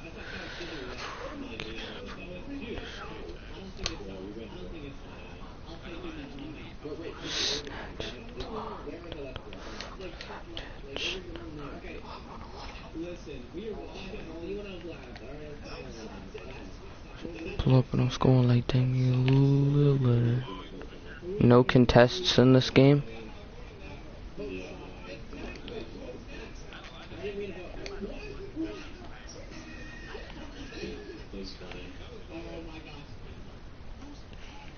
Owning a business means owning a lot of uncertainty, but unknowns for opportunity.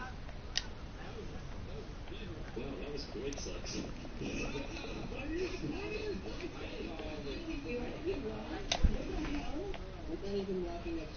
It won't let me stop, but it lets everyone else stop. Bruh, it won't let me stop when I try to shoot.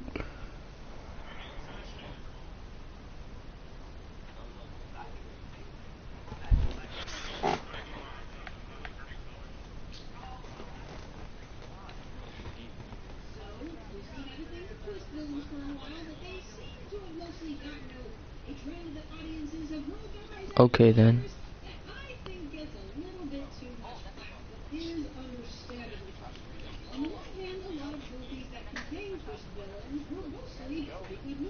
However, in many of said movies, the villain ended up being the least compelling part of it. But it's not a problem as long as they serve their own story. The twists aren't touchy as narrative devices. When they work, they're fantastic. But when they're not, they can suck all the energy out of the film. Especially if a plot or scene relies too heavily on them for impact. Like that con scene from Into Darkness is embarrassing. And the reception can vary wildly and sometimes unfairly on factors aside from the actual film, like audience age and film knowledge. Plus things like trailer spoilers or seeing movies in particular order isn't going to affect future generations as much as it does for people who saw it on first release. Okay, that's true of like all films regardless. And a twist doesn't live or die on whether or not it's guessable. A good writer or filmmaker can take efforts to make it less so, but it's not going to be surprising on rewatches anyway, so certain modern writers should be reminded of. I mean, the villain could be secretly revealed to be Mr. Rogers. That would be surprising, but it wouldn't exactly make it a good twist. There's also a little bit of leeway as to what counts as a twist villain. Like, does Gaston count because he's initially just irritated that slowly builds his way up to full-on monster? Does Otto from Wall-E count? It is a reveal, but more in the plot than a character, as he doesn't have much of one. What about Gabby as a reverse twist villain? Or Mark from Atlantis, because he's presented as an ally, but he's also a linebacker in a military uniform on an archaeology mission, so of course he was going to be the bad guy. And even says as much halfway through. Like when the team reveals that they're mercenaries, the protagonist himself says that he's an idiot for not figuring it out. Syndrome sometimes gets put into this category, which I'm not sure about. It is technically a reveal of a character to whom we were previously introduced, but the prologue is more than an origin story of someone who grows into a villain rather than revealed to have been there the whole time. That might be splitting hairs. Either way, it's a very minor aspect to what is still one of Disney's best villains. Like, the fact that they keep that fanboy enthusiasm throughout the whole movie is brilliant. Basically, you can make cases for a variety of characters, but I'm just gonna talk about the characters that I want to talk about. Like, no one wants to talk about Lance Luxord. And with what better formula to dissect it with than with a completely subjective ranking list? And if you're wondering if I'll be ranking this by how... Yes. Mr. Robinson is possibly the best example of the villain being the worst part of the movie. I don't think it's the weakest villain twist, or in this case, twists around a villain, but a solid contender for Disney's worst villain. Disney has made much more successful comedic villains, not that there aren't a few funny lines, but for as silly as this movie already is when it's focusing on the main cast, Bowler Hat Guy, as he's most often presumed as, he just takes the few extra steps into pure ridiculousness to be taken seriously as a threat. To the point where revealing that the Flying Hat was the true mastermind all along is both the only answer that makes sense, while also being extremely anticlimactic. I like this movie more than most, but this entire finale is basically a dream sequence that I just cannot wait to be over. But then there's the movie's other time travel character reveals. And for Disney's still only time travel film, they're fine for what is basically time travel 101. The two mysterious adult characters turn out to be the two major child characters. One of the best twist tactics was disguising foreshadowing as something else, or at least distracting from it with something like comedy. The Gravity Falls premiere and Avengers 2, oddly, are some of the best examples of this. But the scene where adult Groot takes an interest in young Groot is not funny, nor provides any essential plot information, so all I was thinking was, why is this scene here, other than to remind us that these characters exist as though they're going to be important? The setup of Lewis's twist, between hiding his identity from the family and never seeing the father, and no reaction when they find out who he really is, oh my god, that scene was devastating. Altogether may appear to be too obvious, but there are things they do to keep your mind away from it. Like the very casual way he talks about his father to Lewis without any sense of discomfort, the funny blink and you'll miss it cutaway of what his dad looks like, who was actually voiced by him? Holy crap, I didn't know that. Also the fact that his dad has a different name. Not to say that this works perfectly in this film, but another twist tactic is laying out all the clues and foreshadowing, but withholding that one piece of information that makes it all fit together. In this case, the thing that distracted me from fully connecting the dots was just not knowing exactly how far into the future we were. But once they laid out that Bowler Hat Guy was Goob, yeah, that narrowed down the time frame a bit. And what I can say about Bowler Hat Goob is that he is still relevant to the themes. His character is constantly preoccupied and obsessed with the past, when the entire movie will absolutely not shut up about keep moving forward. Still probably Disney's weakest villain. Callahan from Big Hero 6 is pretty much the villain that people point to when they talk about how much they don't like twist villains. It's pretty clear to anyone who's seen even a handful of Scooby-Doo episodes, when the person is behind a mask, it's most likely going to be someone that you've already been introduced to. So the candidates in this movie were pretty much one of two people, and when everyone was absolutely positive that it's one of them, big shock, it turned out to be the other one.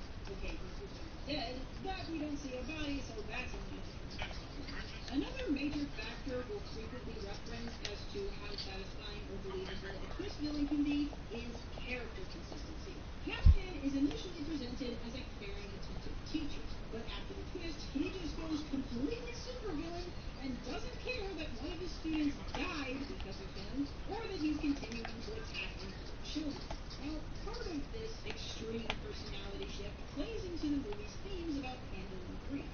Callahan is the shadow of our protagonist's hero and what he could become if he lets his grief consume him. Though this shift would be slightly more viable if his daughter had died during the expo rather than 15 years ago, but this is also a big hook on why twist villains are appealing from at least a message perspective.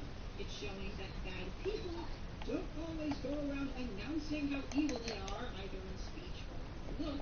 Many of them look and act like average, everyday people, showing that any average person is capable of doing terrible things with the right motive and emotional imbalance.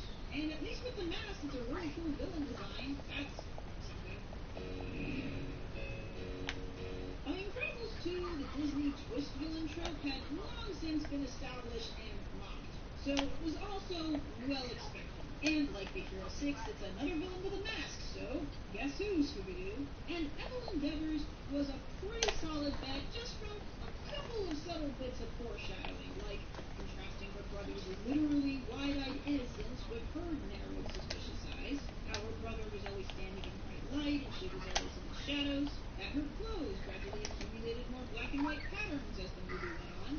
Right before the reveal, she monologues basically exactly what the screenslaver just said, and also the small fact that her name was Evelyn Dever. However, more than the fact that this twist wasn't a surprise, the biggest complaint against her as a villain tended to be around the fact that her actions were somewhat contradictory. If her goal was to tear supervillains down, she put in an awful lot of legwork to build them back up again, when she could have just jumped on the collateral damage argument. It was also that the lengths of her plan feels a little bit extreme for her intentions. Again, villain, but this felt less like, I just don't want us to rely on them that much, than it was the much more prejudicial fear of, they're too dangerous, we have to kill them before they kill us. This was basically Bellwether's plan, but in different paint. Also felt like the Blackies were getting a dead giveaway. However, Evelyn is engaging and interesting as a character. This is good personality consistency. She does feel like she's the same character all throughout, and she has a great look with a great voice, who has great banter with Helen, and an interesting philosophy in regards to a superhero society that, again, my hero is doing just a bit better. Give this to Bellwether. At least no one saw it coming that the criminal mastermind would be Mona Saperstein, and not because there isn't any lead-up, though there is very little. We see her being put upon whenever we cut back to her various comments to Judy about little guys sticking together, and of course, when we see those Ram underlings, that's really cool. But this is another instance where the personality pulls a complete 180. This is reflected in her look, showing how even a cute small sheep can be a stone-cold killer. It's a little easy to just go, and then this character was secretly Hitler. But that's selling it a little short. Plenty of people have risen to positions of power by exploiting hate. It's just that most of them do it by stating it outright, rather than this very elaborate conspiracy that she worked way too hard on if all she wanted to do was start a race war. But in this case, she was trying to prove that predators were inherently bad. But Bellwether's real crime as a movie villain is just that she's the least interesting thing about the movie she's in. Nick and Judy's chemistry and banter is fantastic, to the point that when the final act turns into an action scene, it's a little disappointing. But also that this is a movie about racism, but we can't solve racism, but we also still need to end the movie somehow with a victory, so this will work. Bellwether is purely functional, sets the mystery in motion, provides a climax, and otherwise we forget she exists. And the story's not about her. One way theory is the one people are the ones like stuff, like Frozen. But even people who don't like him tend to agree with the idea. Frozen is a movie about addressing a number of princess tropes, and here's a solid reason for why getting married to someone you don't know after one day may not be such a great idea. The arguments against him is that his actions sometimes feel out of place with his ultimate goal, and at worst feel like you're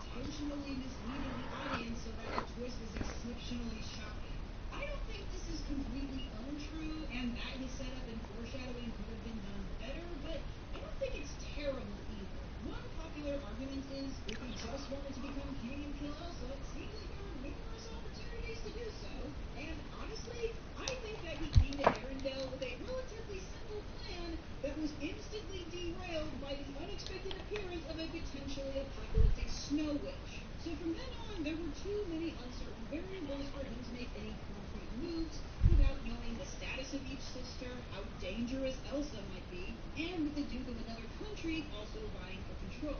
Currently, his best bet is still to marry Anna, so for most of the movie he's playing it safe to achieve that goal. That probably won't happen if he goes out on a recruitment mission that results in Elsa's death. It's not until the very end, where Elsa is in prison and Anna is dying, that he finally feels like he's in a secure enough position to make a move. Now, did he himself need to go on the recruitment mission? Maybe not. Nor did he have to say lines like, absolutely no harm is to come to the Queen, and don't be the monster they fear you are. And then there's the shot, to which there was no reason for him to even go that far unless it was to deliberately screw with her, or in this case, the audience. So this moment does come off as a bit self-aggrandizing. There are some moments that come close to cheats, but I also think there are moments that are done quite well, and not just for the find my own place line. Like this shot where it looks like he's saving her, it's actually the shot where he incapacitates her. When Anna complains about Elsa, he responds with lines like, I would never shut you out, and I don't want her to hurt you. This is a very sneaky manipulation tactic that real abusers use on their victims, where they subtly draw lines between the victims and the rest of their support system, in a way that casts doubt on them and makes him seem like he's the only trustworthy one, and he's the only one that can understand her. This is a great tactic, even if it doesn't work. Also, Elsa says she can't marry a man she just met, and once they drop that trope awareness, you know something has to go wrong. But though I do have some leniency because the entire point of him is that he is a liar, he is one of the worst members of the Personality 180 Club because it is just so exaggerated. Going from a maybe idealized but believable human character to a cartoonish monologuing supervillain just short of growing a mustache. Where before he was 110% committed to his bit, now he's suddenly willing to half-ass it and bolt prematurely. Because I guess the idea of kissing Anna was that repugnant to him. I guess he didn't even want to risk reversing the curse, or the writers just thought it would have been too much like what they did in Enchanted. Okay, I guess I'm just gonna trust the fact that no one else is gonna come check on her, and also that no one will want to see the body once I tell everybody that she's dead. You know what somewhat unimportant detail made this particularly disappointing to me? Hans has way better chemistry with Anna than Kristoff does. Let me clarify. Whatever chemistry Anna and Kristoff might have had, because bickering equals chemistry in BS movie land, was doused in gasoline and set on fire by Fixer Upper. By doing the thing that terrible movies do, and force two characters together by using outside characters to pressure them. Whereas Hans and Anna meet at a party and get along with each other. That's a reasonable way that real relationships get started. And yet, despite all that, I do think the general idea of giving him enough screen time so that the audience grows to really like and care about him, so that they'll share in Anna's sensation of blindsided betrayal when he turns out to be a puppy kicker, for the sake of drama and the message, isn't invalid, but only for this specific message all about how people can mislead you, while also believing that if slightly more ingenuity had been put into a setup, that sinking negative feeling that he came away with could have been balanced out with a slightly more satisfying payoff.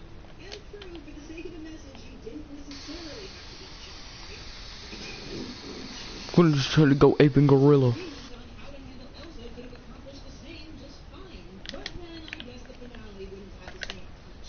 So yeah, mixed is the appropriate takeaway.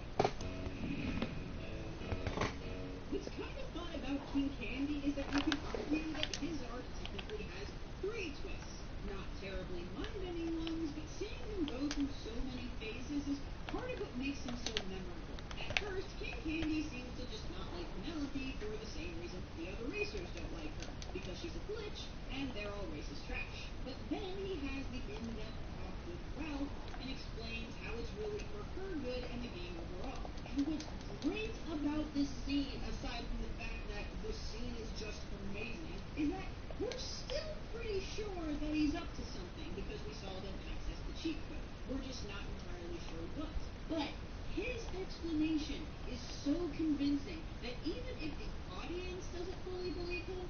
can believe that Ralph believes him without us thinking that he's an idiot for doing so.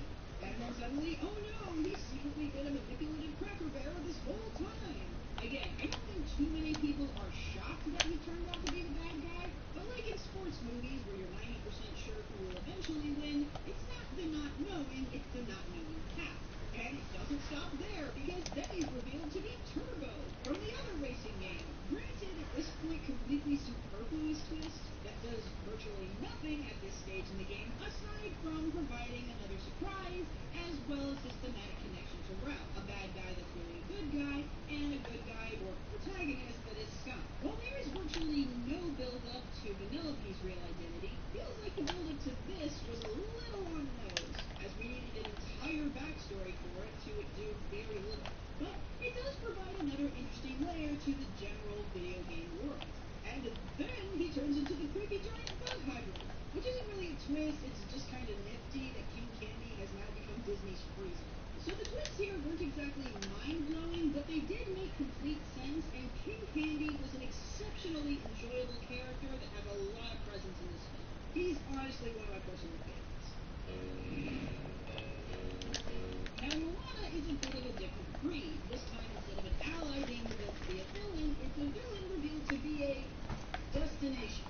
Tekka is honestly more of an obstacle than a character, but this twist is one of Disney's best ones, mostly because it doesn't involve full characters. It is brilliant in its simplicity. The only thing that was really needed to set up this double take was to allude to the audience that Tafuni and Tekka were two different entities, which the prologue does expertly, and then spend the rest of the movie hiding the spiral on her chest. And that's all that they needed to do for the audience to fully comprehend what had happened. Plus, Tekka as a design is just spectacular. Now that's a villain you could make a 3D model of. Take notes, children. This is how you do a 180 turn face, when it's properly prompted by something. At first, Charles Munch seems to be a good-hearted man who's just happy to have company, because in this moment, that's how he actually feels. It doesn't reveal how unstable he is until he believes his guest might be hiding the very thing that he spent his entire life searching for.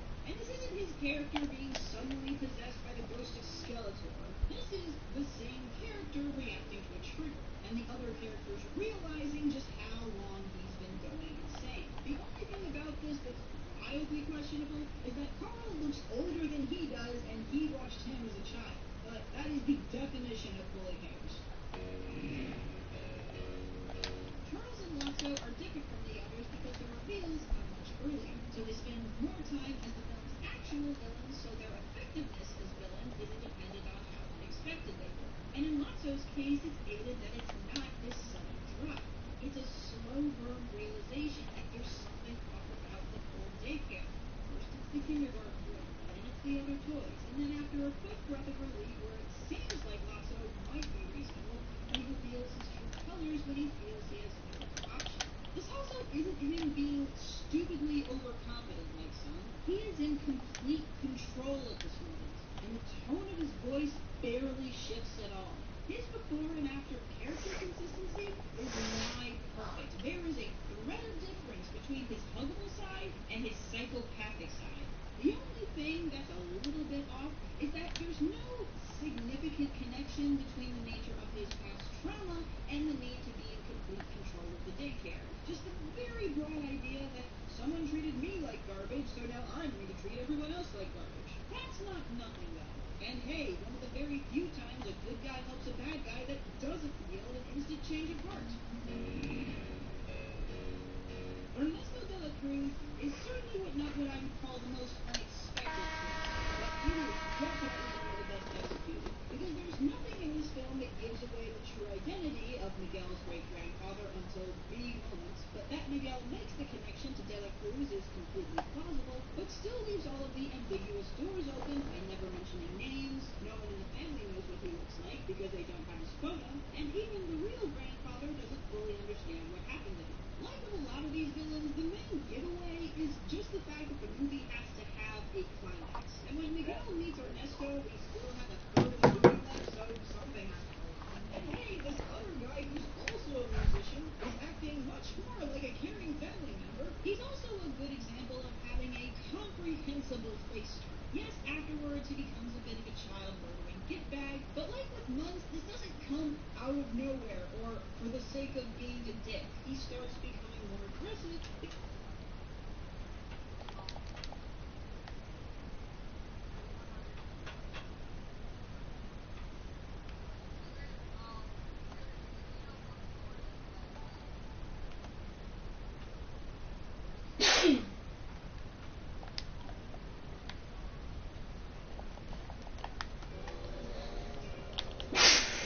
Get your paint up to date. At Home Hardware's paint renovation sale, you can save on everything you need. Save 25% on full sheet furniture. I use the Elgato Stream Deck constantly for my streams and video editing. If you want to pick one up from my amazing sponsor, Elgato, head to the link down in the description below. Greetings, friends. Michael here, and yes, Yo. really very silly. But it was a fun idea that just popped into my head, and I thought it'd be fun to do, so I'm doing it. Today, I will be ranking every single fish Pokemon. What is a fish Pokemon? Well, it is a Pokemon. That's a fish. Why did you ask me that? That's kind of a dumb question. In all seriousness, a fish Pokemon is a Pokemon based heavily on a real-world type of fish. And the definition of a fish is a limbless, cold-blooded vertebrate animal with gills and fins living entirely in the water. Obviously, not all of those requirements will apply to all fish Pokemon. Heck, we're not even entirely sure which Pokemon have gills and which ones don't. However, these requirements do apply to all of the real-world animals that these fish Pokemon are based on. And I'm going to stick pretty closely to that definition. For example, Sharpedo is a fish Pokemon because sharks are fish. Wailord is not a fish Pokemon because whales are not fish. And of course, I will be ranking these Pokemon entirely on my own personal opinions toward them, because how else would I rank them? Battle prowess? No. Like, half these Pokemon aren't even fully evolved. That would make no sense. So don't forget to leave a like on the video, and let's get started with my ranking of every single fish Pokemon. Number 35 is Bruxish. Bruxish is an extremely ugly Pokemon. Those weird lips with those teeth and the eyes, and it's just not a pleasant looking Pokemon. I really dislike it. Number 34 is Luvdisc. Luvdisc is just dumb. It's a heart with eyes and a mouth. That's it.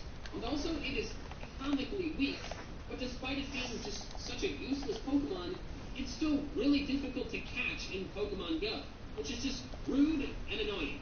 I don't like it. Number 33 is Qwilfish. Qwilfish is goofy looking and pretty underwhelming. I might like it more if it had gotten a cool evolution at some point over the years, like in Gen 4, which I think should have gotten one in Gen 4, but Good defense. just Qwilfish, I'm not really into it. Number 32 is Electric. And yes, in case you did not know, eels are fish. I love Electric's design premise of an electric eel using electromagnetism to constantly levitate. That is really cool. However, the other two members of its evolutionary line, which have the same design premise, look a lot better than Electric. Electric looks not great, so it's my least favorite of the three. Number 31 is Stunfisk. Stunfisk is super derpy looking. Like, I get how that can be kind of endearing on some Pokemon, but on Stunfisk, I don't know, it just looks too silly to me. Number 30 is Skrelp. And yes, seahorses are fish. I like the design premise of Skrelp, but I've always been really thrown off by its head shape. It just seems a bit too bulbous. I don't know, it looks weird. Number 29 is Goldeen. Goldeen is weirdly seductive looking, kind of like Bruxish, but not as bad. But aside from that, it's just a fish with a horn and lips. That's it. That's the entire Pokemon. Like, why would I care about that? We interrupt this video to bring you a special news bulletin. My Galar Battle Department shirt is still on sale for a limited time. An athletics-inspired design for an athletics-inspired region. This is probably my favorite design that I have ever sold, and it is perfect for back to school. Also, there are several other merch products with this design that you can pick up. This design will only be available for about another week, and then it's gone. So if you want one, get one as soon as you can. You can do so by clicking the shirts shown below the video, the link in the description, or the link up in the cards. Get one before it's gone. 28 is a Alomomola. I think Alomomola is a fine Pokemon, but I'm putting it in the lower portion of this list because I am very annoyed that it is not the evolution of Luftus. Number 27 is Barboach. And yes, it is indeed a fish. Barboach is based heavily on the pond loach, a small elongated fish native to East Asia.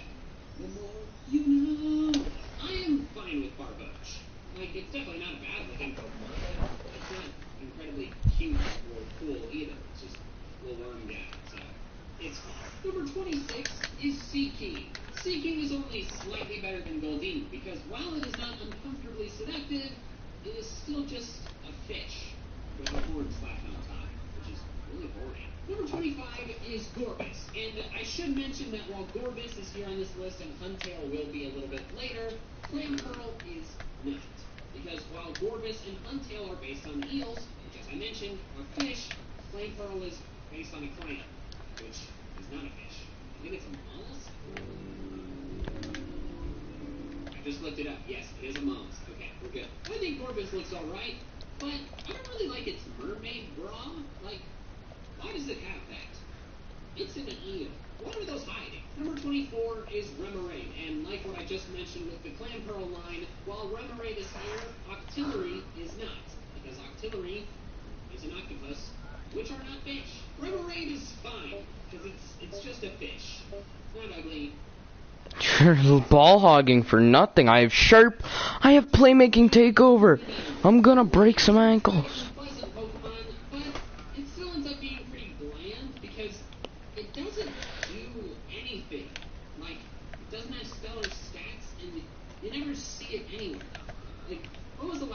Saw Lumineon. I can't remember. Number 22 is Relicanth. I think Relicanth's design inspiration with the Coelacanth is really interesting, but Relicanth itself doesn't really stand out. New Dell XPS. A machine with a new exterior. Strong. Has never been so good. Not to me. Number 21 is Finneon. Finneon is in the same situation as Lumineon, but it's cuter, so I bumped it up a couple spaces. Number 20 is Feebas. Feebas is not a good-looking Pokemon, but that's okay because it is intentionally not a good-looking Pokemon, and I end up with a bit of sentimental attachment to it due to finding a shiny one myself and only like 8 SOS calls a couple of years ago. No way. Yeah. My dad is better! Holy crap! That was sick.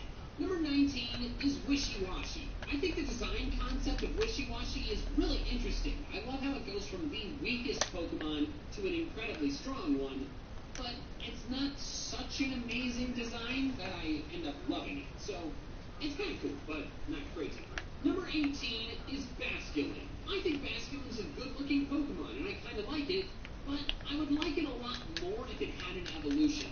Maybe a split evolution depending on what form of Basculin you get. Number 17 is Chinchou. I think Chinchou had the potential to be one of the cutest Pokemon out there. His little round body and his little fins and his little mouth and the lips hanging down are a unique aspect as well, but it's really held back by its eyes. If it had cute eyes like other baby Pokemon or even like Lantern, I think it could have been one of the cutest Pokemon out there. But since it's got those weird, soulless plus sign eyes, I have to knock it down quite a bit from the top. Number 16 is Carvanha. I think it's a good-looking Pokemon, but there's just nothing special about it. Fun fact, though, as a kid for a long time, I thought Carvanha's mouth was the little yellow plus or X on its belly down there. Then I saw an anime episode where several were chasing the gang and they jumped out of the water, and I see that the red part of its body is its jaw. So Alright, I'll just keep passing the ball. Let you guys. Oh my god. Number 15 is Whiscash. Whiscash is kind of derpy looking, but in a good way. You know, it looks like he wants to be your friend. And also help you get Whiscash money. No, that's terrible. Don't put that in. Number 14 is Huntail. I discussed Huntail in more detail in a video from a couple months ago, where I went over Pokemon that I like that you probably dislike. And in that video I talked about how I'm not really sure why I like Huntail. It is an admittedly goofy looking Pokemon. Green. Let's go! I like its color scheme. fucking green, green, green, green, green, green, green. Yes, I can shoot. I'm a slasher. Yes, I can shoot, but I'm a slasher. I snap that faster, faster. Snap that.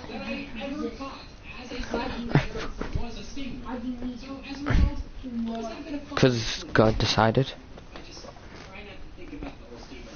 So while I don't love Mantine, it represents an animal that I kind of like.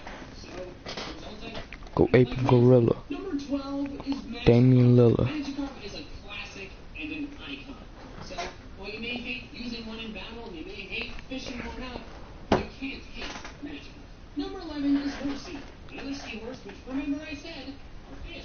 Horsea is cute and well designed in my opinion. So I like it. Number 10 is Kingdra. Kingdra is also very well designed in my opinion, and I really want to use it in a playthrough at some point.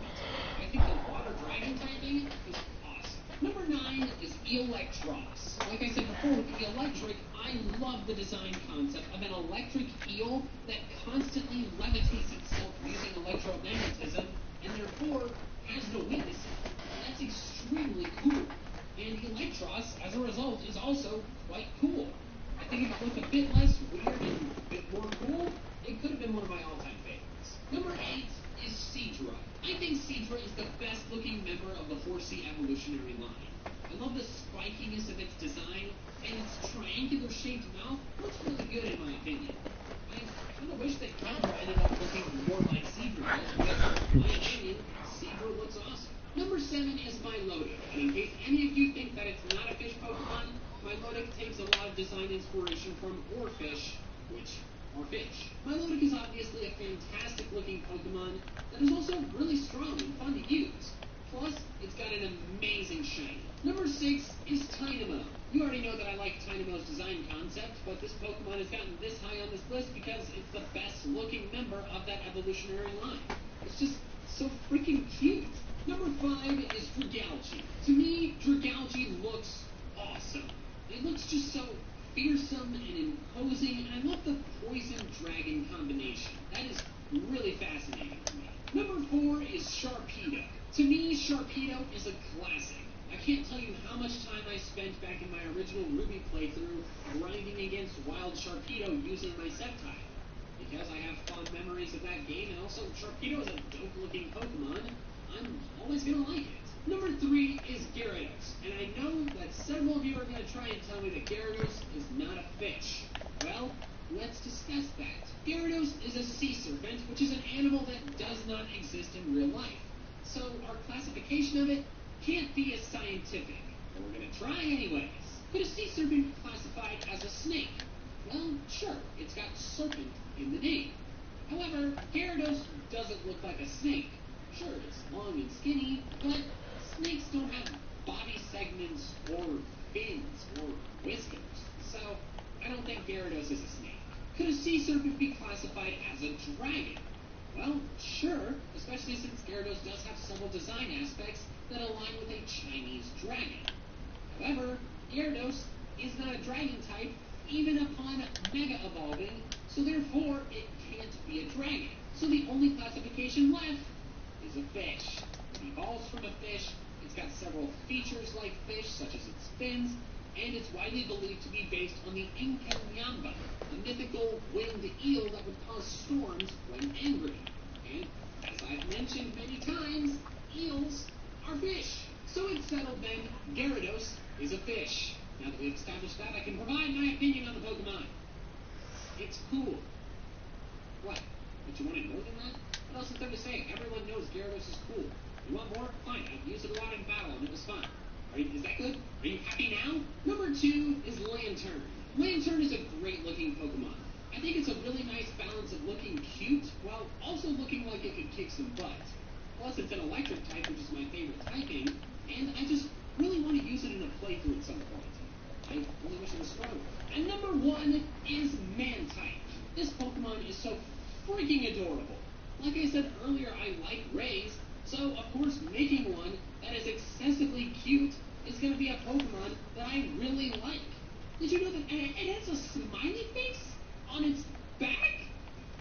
That is so freaking cute. Oh my god, I love Mantine. Also, in case any of you are wondering why Gible, Gabite, and Garchomp are not on this list, since they are land shark Pokemon, I decided not to include them because to me, they are dragons. No, you bum. Similar to sharks, but they are not sharks. Grab that board for you. So there we have it. That is my official ranking for every single fish Pokemon.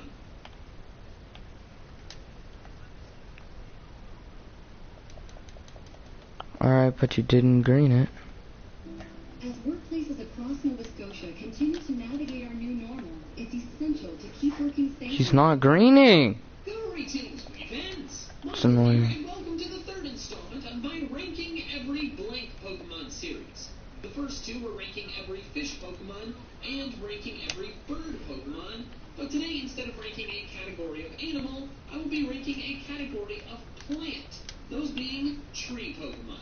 This video will not cover just all grass-type Pokemon, because not all plants are trees.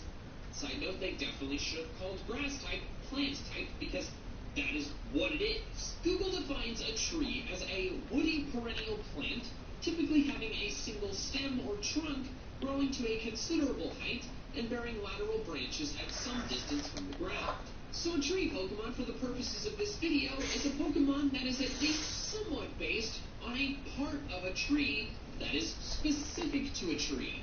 So, for example, Seedot is a tree Pokemon because it's an acorn, and acorns are oak tree seeds, specifically.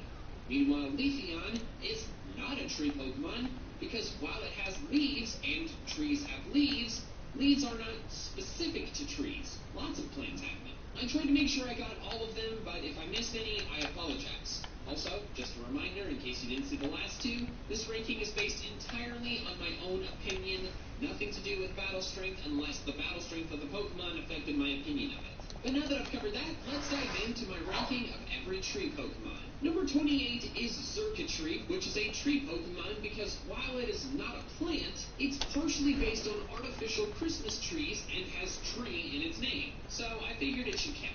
I hate Xurkitree. I understand that Ultra Beasts are supposed to be weird, but Xurkitree is so weird that it no longer looks like a Pokemon. It looks like a bundle of wires that can move. It has no face or emotions, it's just an ugly object. Number 27 is Quilladin. Quilladin and its entire evolutionary line are tree Pokemon because they are partially based on chestnuts, which grow on trees. I have never liked Quilladin. I think it is a massive letdown from its very cute pre-evolution. It looks excessively derpy, has an ugly nose unlike its other two forms, and is simply just not a good-looking Pokemon. Number 26 is Simisage, which is a tree Pokemon because Bulbapedia says it's based on a monkey and a tree. What kind of tree specifically? I don't know, but it's there, and that's good enough for me. I have covered them in many videos, but I will say again that the Unova monkeys are some of the worst Pokemon ever created. I will admit that Simisage is the least bad of the three, but I still consider it pretty bad. Its hairstyle just looks ridiculous. Number 25 is Execute. And this is a Pokemon that I've railed on for many years for being dumb because it's just a pile of eggs. So you may be wondering... And we back! Today I'm accepting another Ringnet account. I mean, what else do you expect around here? But I'm actually saying... Yo. I'm saying that it's... Yeah. Coconuts specifically because how they hang on Exeggutor just like coconuts hang on palm trees. So, to please the masses, I decided to include it here, even though I still think it's just a dumb pile of eggs. As for my opinion on it, I don't like Execute because it's just a dumb pile of eggs. There's not a whole lot to this one. I would eat it, though. Number 24 is Cherrim, which is based on cherries and cherry blossoms, which occur on trees. I do not think Cherrim is an ugly Pokemon by any means. Its sunny form is actually decently cute. I just don't like it very much because its whole gimmick is excessive and useless. I talked about it in more detail in my video about useless Pokemon abilities, but the power boost Cherrim gets in the sunlight doesn't help it that much. Its gimmick pretty much only harms it, and I just think that's dumb. Number 23 is Bonsly. That's great. Tried to do an up fake. Just chuck it in. Mimicking a tree, more specifically, the bonsai tree, which is very tiny, but it is still a tree. I discussed this in my recent video about awful beta Pokemon, but I don't like most baby Pokemon because they're simply extra dex entries that are necessary to get, as opposed to a new, stronger form that makes a Pokemon better. Pokemon, it has to be extremely cute, and Bonsly is not cute enough for me to feel that way. Also, chasing it down in Pokemon XD was really annoying. Number 22 is Nuzleaf, which is a tree Pokemon because Seedot is. As I said at the beginning of the video, Seedot is based on acorns, which are seeds specific to a type of tree. Bulbapedia says that Nuzleaf is also based on an acorn, so therefore, that counts it as a tree Pokemon too. I don't like Nuzleaf very much. I don't hate it, but I certainly don't find it particularly good looking. The long pointy nose makes it look too much like Pinocchio, and also it has nipples. They're not nearly as bad as Miltank's, but they're still kind of weird. Number 21 is Exeggutor, and I hopefully don't need to explain... Imagine being on our team and just getting in the way. Of all the ones we've discussed so far... That's all he's doing. He's doing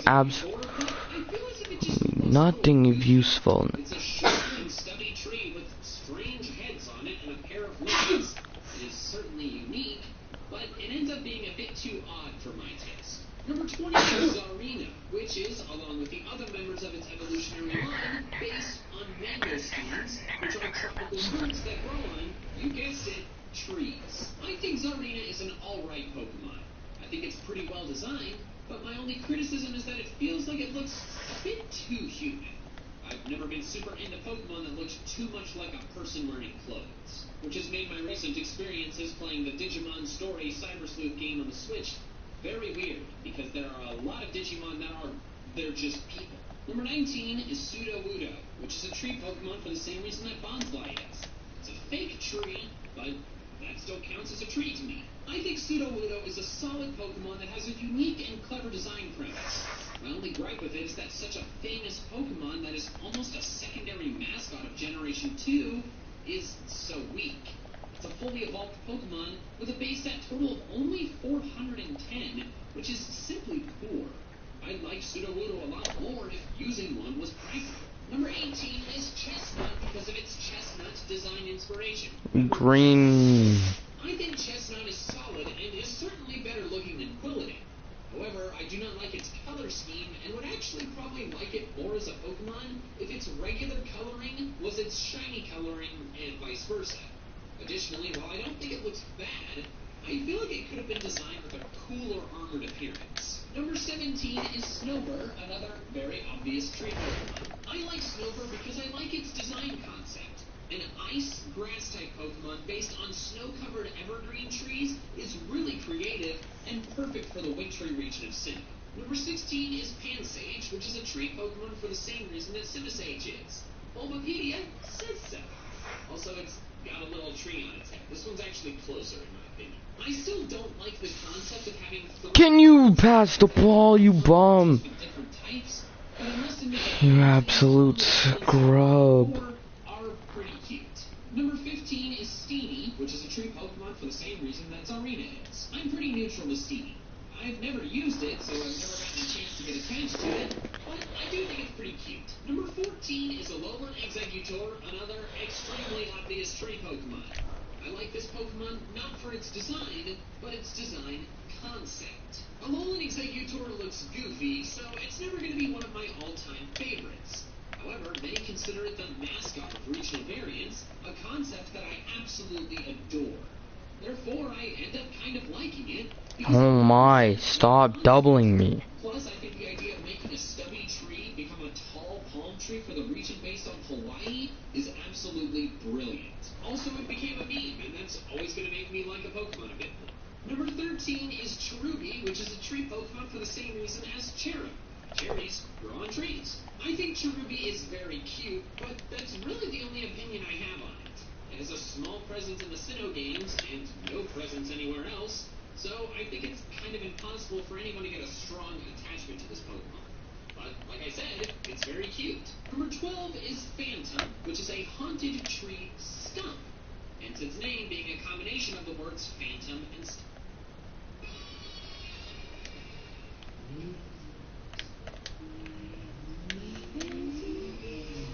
Two paths were running.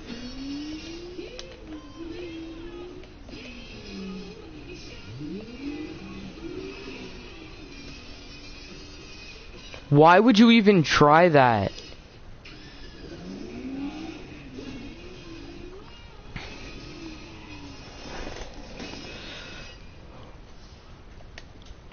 Think you're ready for the new Beyblade Burst Vortex Slime battle set? Well, then you better be prepared to battle two ways.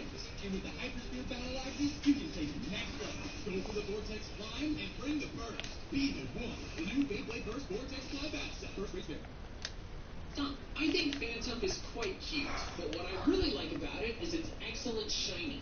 It's one of the best Gen 6 shinies. Number 11 is a Bomb Snake. I really like Sliver's design concept of being an evergreen tree covered in snow, so combining that with an abominable snowman / Yeti is something that I find extremely clever.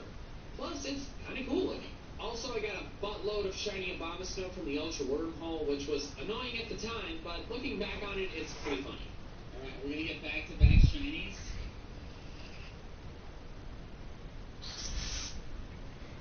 Number 9! Back-to-back shinies, fam. The forest continues to grow. Number 10 is Bound Sweet. Again, I already talked about Steenie and Tsarina, you know.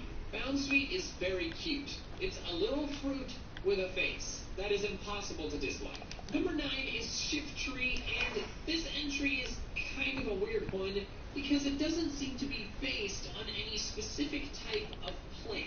It's based on the Tengu, a Japanese yokai known for playing cruel tricks, wielding leaf fans, having long noses and flowing white hair, and wearing single-toothed wooden claws. So, yeah, I just basically just described Shiftry exactly. So I wasn't sure whether Shiftry should count as a tree Pokemon or not, because the only plant part of its design is the leaf fans, and as I said at the beginning of the video, leaves are not specific to trees. However, I decided that Shiftry should count as a tree Pokemon for two reasons. The first is that I counted both Seedot and Nuzleaf as tree Pokemon, so since Shiftry keeps the same brown skin could be an homage to acorns and maybe tree bark, I think that it should count here. The second reason is that it has tree in its name.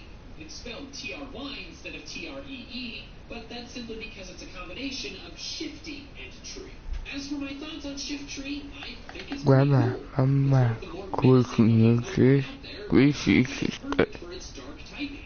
I only wish it was stronger. Number 8 is Trevenant, which, unlike the last entry, does not require any justification as to why it is Yo. Pussy nigga, fuck nigga. The main reason I like it as much as I do is it's shiny. Like with Phantom, the Trevenant's shiny is fantastic. Plus, I used one a lot when doing SOS hunts in Gen 7, so it grew on me there as well. It's a tree Pokemon. And it grew on me. Number 7 is Seedot. I've always thought Seedot was extremely cute. Like, ever since I was playing Pokemon Ruby, my first Pokemon game ever, and saw its picture in the guidebook. Like, it's just a cute little acorn with raccoon eyes. That's adorable. Number 6 is Chespin, which, again, chestnuts, they grow on trees, you know. I liked Chespin the instant it was revealed.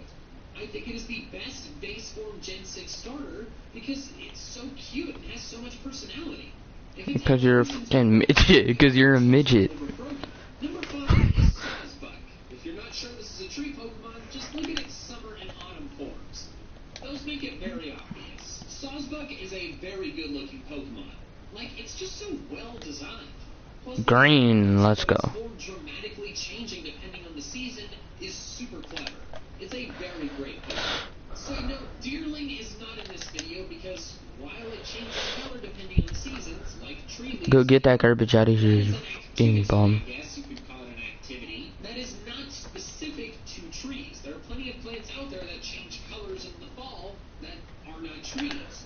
So because there's nothing about Deerling's design that is specific to a tree, doesn't have a tree growing out of its head, well, it doesn't count as a tree Pokemon. Number 4 is Xerneas, which is a tree Pokemon because when it's asleep, it is a literal tree. I've loved Xerneas ever since it was introduced. I think it's fantastic. Still it. And such an aesthetically pleasing Pokemon. I love the rainbow glowing horns, and prior to the release We go, corner. Xerneas was my favorite fairy type. It was super fun to use on my team in X version. Number 3 is Tropius, which is based on Big the boy. banana tree. A tree that is actually not a tree. It is actually the world's largest herb. Wait, what? You mean that I got all the way to the end of this script before finally discovering that a banana tree isn't a tree, and therefore Tropius is not a tree Pokemon? You know what? No. I love Tropius. I want to talk about it. Its wings, they are generic palm tree leaves. That's what they are now. Tropius is a tree Pokemon. I'm going to talk about it. As I just said, I love Tropius. The Apatosaurus has been my favorite dinosaur ever since I was you a ain't. kid. And since Tropius looks just like one, while also being able to fly, of course I'm going to love it. I only wish it was stronger. Number 2 is Torterra, which is obviously a tree Pokemon because it's got a whole honkin' tree on its back. Torterra was my first starter and my first ever playthrough Dunk it. of the Sinnoh region. Let's go! Since, You can put in your and the like reptile cock in his concept mouth. of being a turtle. Supper time. And I love the design concept of it having an ecosystem on its back, like the world turtles or lion turtles. Get that garbage out of here. Such a solid, cool, and creative feel. Also, Turtwig and Grotle are not on this list because twigs are not specific to trees, and bushes are not trees. Go get that. You suck, buddy. You suck, buddy. Which is a tree Pokemon because according to You Bulbapedia, suck. the appearance of its tail and the orbs on its back cause it to bear a resemblance to yew trees. Y-E-W trees, not yew trees. They're a type of tree. Meanwhile, Trico and Grovyle are not tree Pokemon because the plant aspects of them are not specific to trees. Grovyle has leaves on his body, I've already talked about those, and Trico doesn't even appear to have any plants on its body at all. Yes, it has tree in its name, but that's not because it is a tree, that's because it lives in trees. Also, the two of them are at least partially based on leaf-tailed geckos, which are I did like 10 to the clip just to look at it. I don't fucking you bitch. Just get mad or you can bitch and get killed with your Jay. Lobro got blood on this. If you've been around my channel for a while, you already know that Sceptile is my favorite Pokemon of all time. It's the first Pokemon I ever used in a Pokemon game. And that's a better. And it's just so stinking cool. So that Yeah, you ain't no better. every tree Pokemon. But before you go, I want to explain why I made a video about tree Pokemon specifically. That's what I'm trying to say. They're calling each other. They both horrible. With the goal of planting 20 million trees by 2020 in an effort to combat climate change and send a strong signal to our governments that our generation cares about this. They partnered with the Arbor Day Foundation, the most reputable tree planting nonprofit Green. there, and they've set up a fundraiser where for every $1 donated, Oh one my. tree will be planted. $100,000 is 100,000 trees.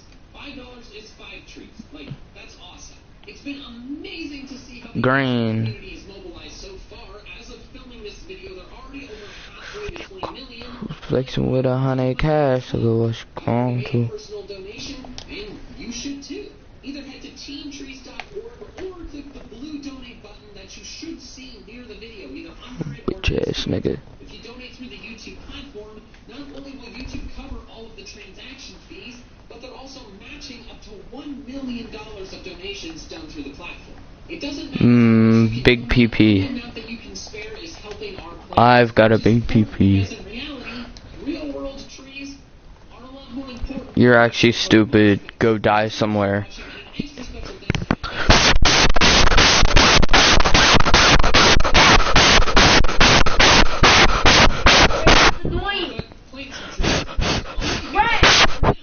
I had to ear rape them.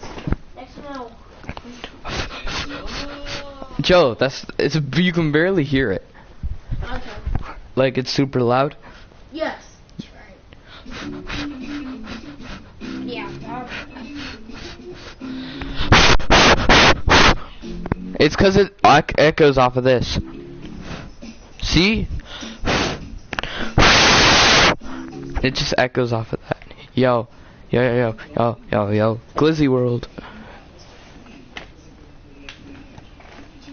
210,000. We took some loss there, but we still balling. No, I ain't hating. They don't want my career falling. They say more money, that ain't your man. We don't do perks.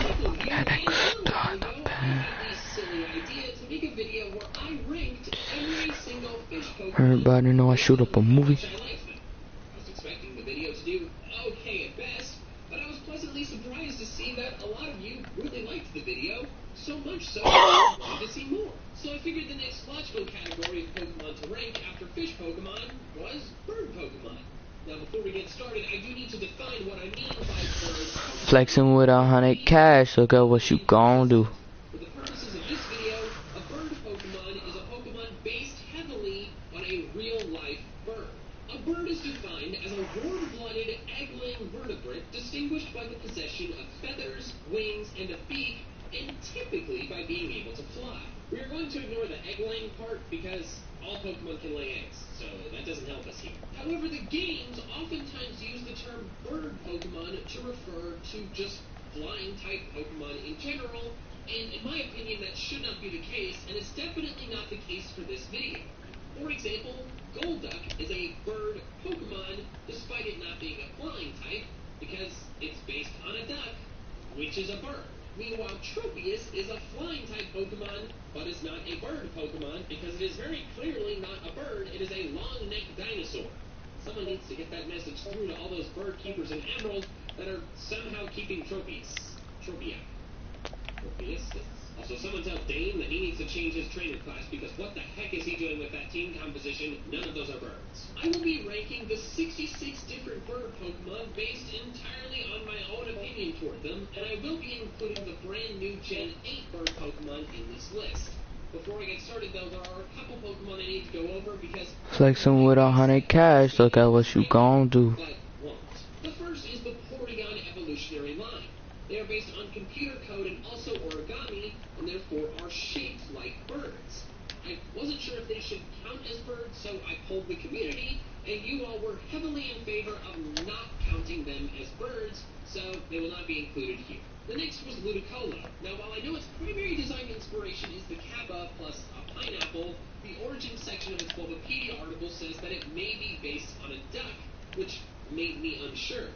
I ran another poll, and you guys all responded with a resounding no, it is not a bird Pokemon, so Ludicolo's gonna sit this one out. So I think that about covers all the intro stuff, so don't forget to leave a like on the video, and let's dive into my ranking of every single bird Pokemon. Number 66 is Prinplup. I have always disliked Prinplup.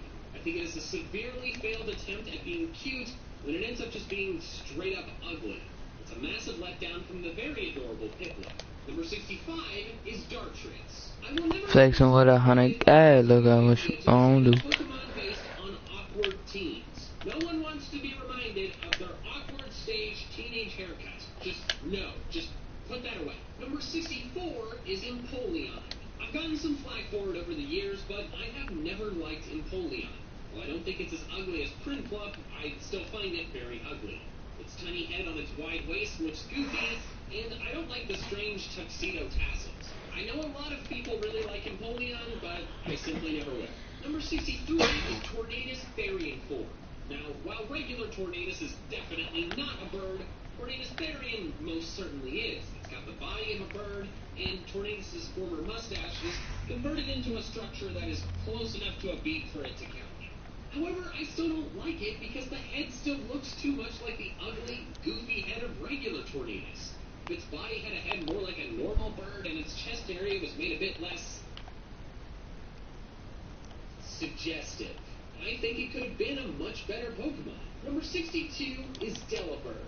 Delibird is just plain useless. It is a Pokemon that exists for the sole purpose of Christmas-themed things, and that's it.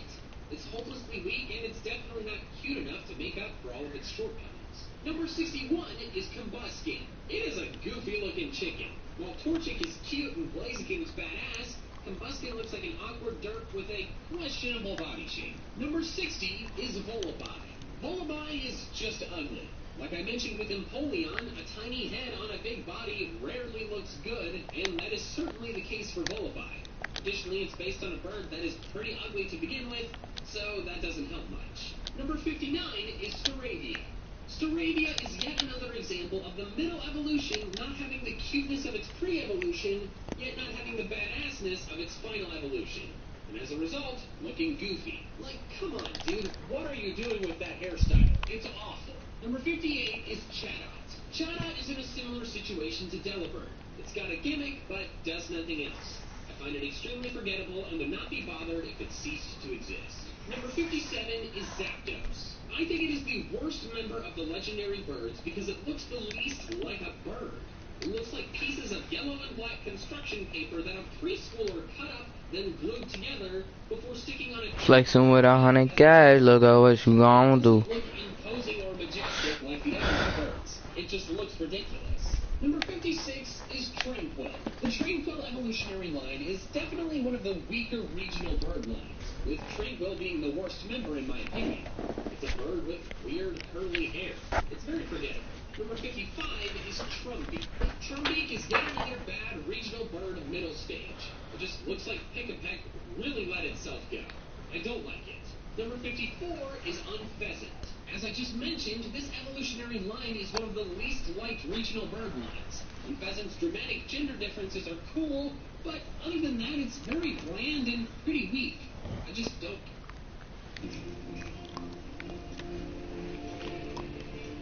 100 years of Mazda. They go ape and gorilla.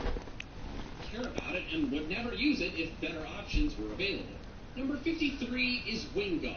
For many years, I really liked Wingull because I associate it so heavily with Hoenn, my first ever region. However, my experience with it in the wild in Sun and Moon definitely made me like it less. It is fast, so it is difficult to run from, and it loves to use supersonic. Those things on their own wouldn't be that big of a deal, except that Wingull is virtually everywhere in the Alola region. Because it annoyed me so much on so many different occasions, I just don't like it as much anymore. Number 52 is Arcan, which was actually another Pokemon I wasn't sure about whether to include on this list or not. It is based on the Archaeopteryx, a prehistoric creature known to be the ancestor of all birds, but not a bird itself. Arcan's Pokedex entries also contradict themselves. There are several that say it is the ancestor of all bird Pokemon, implying that it's not one, but then there's one that says this... What's up, Nicholas? ...which implies that it is. I decided to do what I did for the other Pokemon... Kitty. I'm 95% to Majority said that Arcan and Arcan All-Star. should become this bird Pokemon, so it's here on the list. One. As for my thoughts on it, I'm not super into Arcan specifically. And I said I wouldn't end the stream until I hit All-Star 1. Simply isn't very cute. Number 51. So this is one long stream. Pokemon famous for its blandness and uselessness. I don't hate it, but there's virtually no way for me to ever like it. Number 50 Is Cole not on? No. Is he playing? fine Pokemon. It was actually What's he doing? I don't know. What is he doing? Like, He's been AFK. I no, but what's he doing? I couldn't. Well, I want to know. I want to know. I don't have the answers. I'm trying to hit the pitcher. Number 48 I'm putting injury frequency all the way up. All-Star game, hitting the pitcher in the face. It's gonna be a good time. Number 47 is Swanna. I think Swanna's design is just a Current rosters. I mean, I love the fact that I'm getting carried to free wins. But, like, I want to do more for the team. I'm playing with a 99 glass lock and a 99 play shot.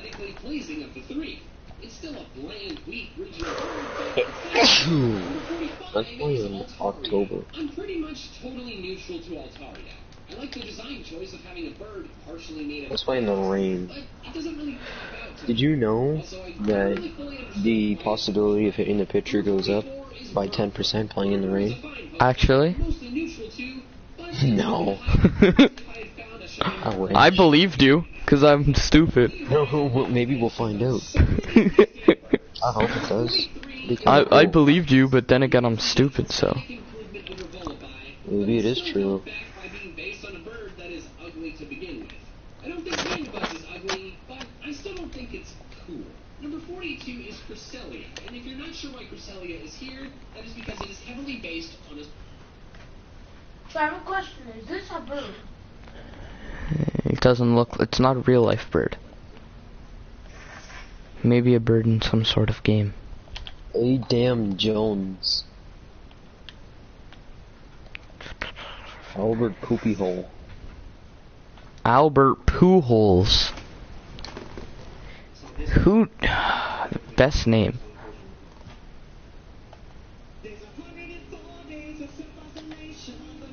Have you tried inviting him to the party? Yeah, me too. No.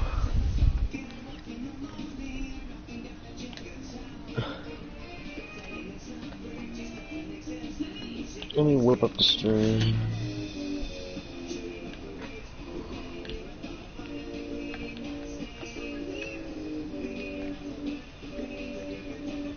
See? You didn't even try inviting.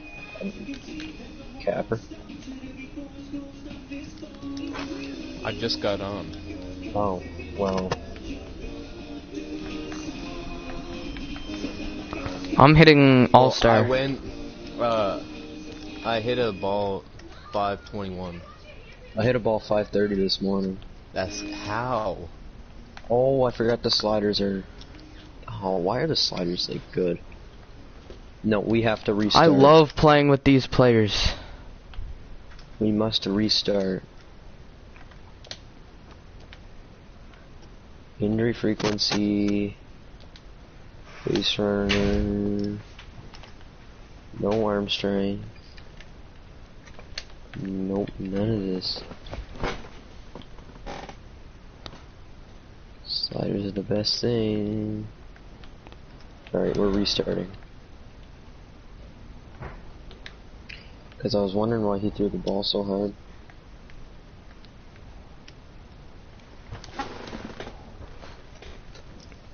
Oh, this is wrong. I'm always right. It's gonna be my goal. And... yeah. Oh, he missed. Oh, he just had a white. 2 cheeseburgers for breakfast. Cheeseburgers? What time did you wake up? 11. Oh, we almost did it first try. Let's go, Big D. Alright, he just got a post contact dunk. That was like very pause. Yeah, I just thought about it. Like, I thought it was big, like D-E-E. Big D. Gordon. Big G. Giancarlo Stanton. Spin backs are OP. There's a missile. And you can't convince me otherwise. I don't know what's OP.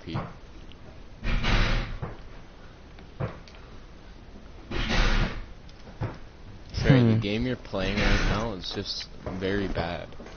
No cap. It is. I tried playing the park game today. I'm not playing that game. I have fun playing it. Wow. I don't. And to me, I regret buying it. Waste of money. I only bought it for new a new gen. Yeah. Next gen. I don't know if I'm gonna get the PS5. If I do, I'll probably just get it with my own money. 97.8% to All-Star.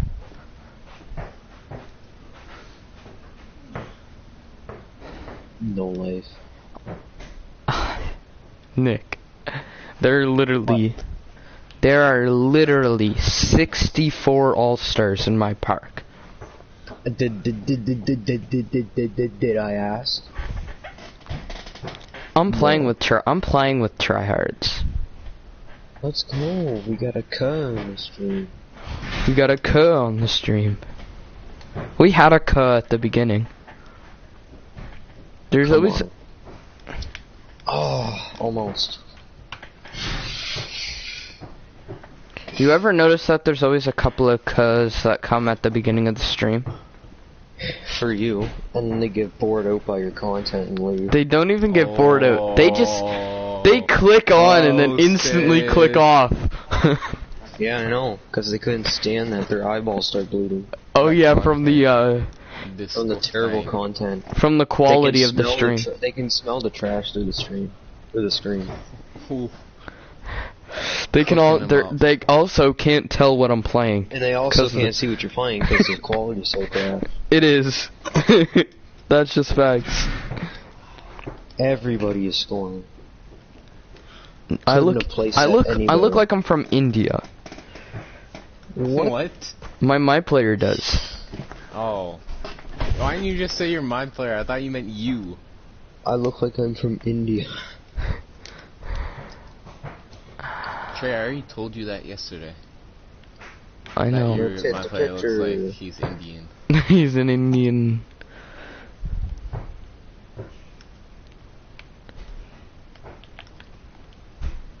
These guys better not drop us off. I'll be mad if they do. Oh, David Price is about to get lit up. They haven't even gotten a note yet.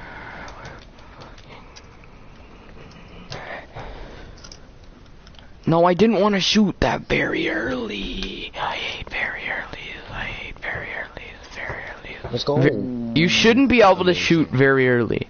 If 90% of the time when you're trying to shoot it very early, you didn't want to shoot it. Oh. And if you regularly released your shot very early, well then you just need a new jumper. No, you gotta get better at the game.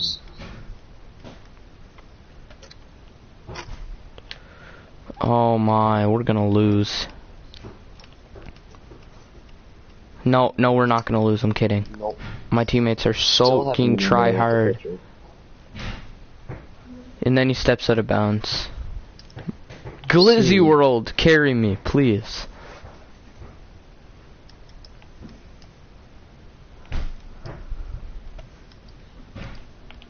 He's off. We need boards, big boards. Green. Let's go! Home run. Home run? It's a celebration. My punter, he has a mullet. Why does my punter have a mullet? Finally got out. Finally got an out. Punter should be making like WNBA money. Oh my, then I hit a missile. What do you mean? Alright, you know when you white 6 straight threes, you're finna hit one. That's cap. That's not how that works. That's what happened for this guy. No, there's absolutely nobody over there. I'm bunting. Green, let's go. They finally passed me the ball, and you know what I do? I green. Oh, that was close. Thank you for putting no effort into that throw. Oh, I accidentally gave them a second round pick. Damn it. Make the catch and mercifully decided retired. Let's go, another grand from my teammate. He always aims it off, but gets a perfect release. Who's gonna be the first player to hit the pitcher?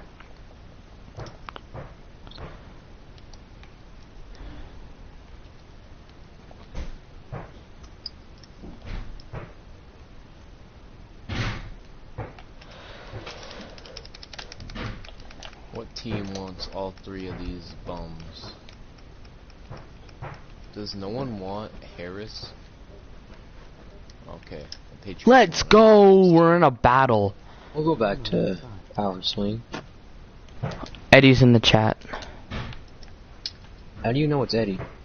Because he said something.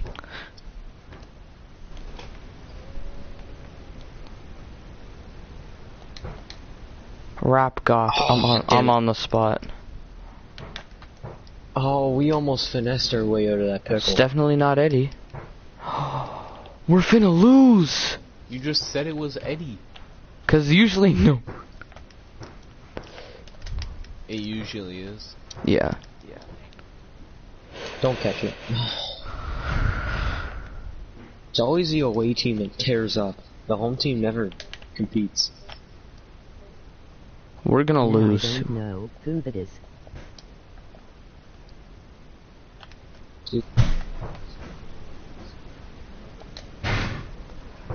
You're not supposed to know who it is, really. He's just one of my friends. Oh yeah, you got your score. Always comes in my stream and says some gay stuff. So you just automatically thought it was Eddie because he said something gay? No. It's just because I heard something. The volume's down too low. Yeah, we got dropped off, buddy.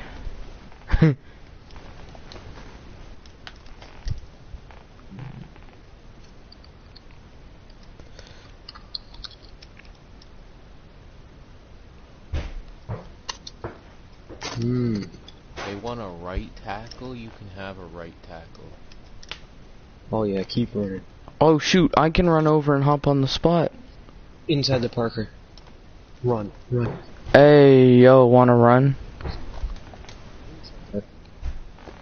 Hey. Chat.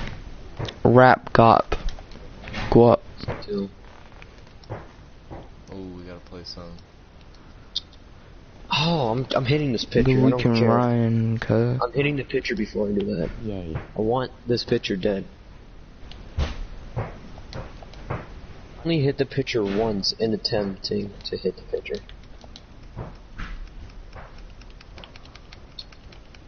Almost I'm gonna did just it there, apply my too. badge.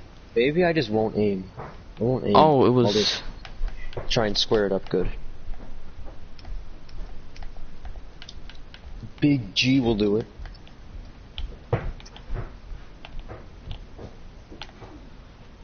Let's have any decent O lineman. And if you do, Oh, you are scoring D. Oh, Bruh, no. send me a squad invite. Send me a squad invite. I don't know what your I PSN won't is. send you a squad invite. Not you. No, why are you wearing? Okay.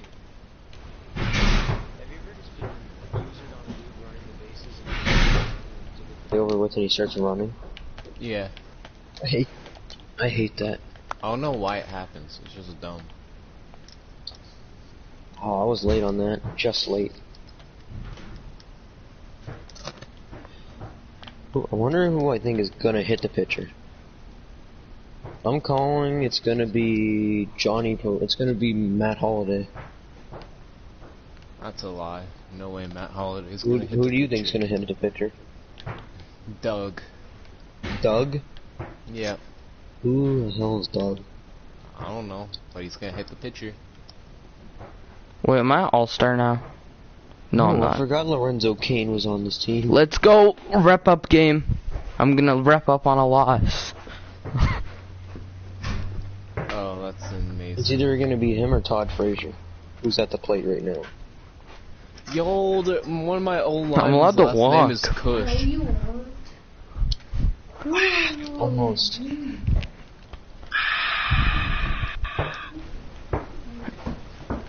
Shout out to that. Oh, Big T. Maybe Rizzo will do. I swear, these uniforms are disgusting. They're the they're the pee and poo colors. Oh. Those stupid All-Star jerseys. And we might not lose this, actually. He threw a missile to home. We actually might not lose. Oh, that was true. Makes sense, he's the GOAT. Ruthless was dunking on everybody. You played with Ruthless? Yep. Wait. Ooh. Oh, okay. He just dunked on everybody. Real quick. Did you get how many times did you touch the ball? A lot. He kept diming me. The following player added a player to one of your groups. Corner. Oh my goodness. This God. This God. This God. Let's go. Carry up, buddy. You can't guard. His name is You Can't Guard Me 28. I hope he joins. Ruthless? I sent him an invite. Good. I'll give me someone to play with. Yeah. No. Alright, he's not gonna join. Spin back. Matt Holliday guesses the pitch. Get dunked on, you scrub. Let's go. Oh, why are you so slow?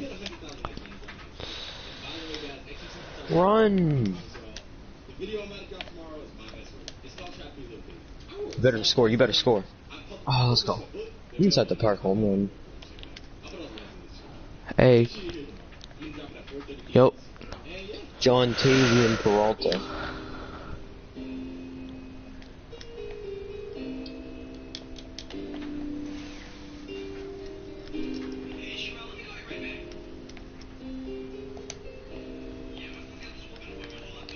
Sure, Johnny Peralta's a thick boy.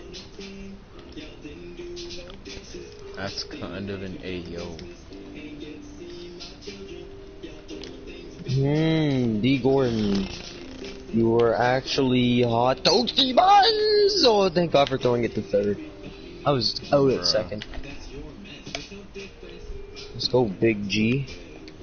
I've scored 9 this inning so far.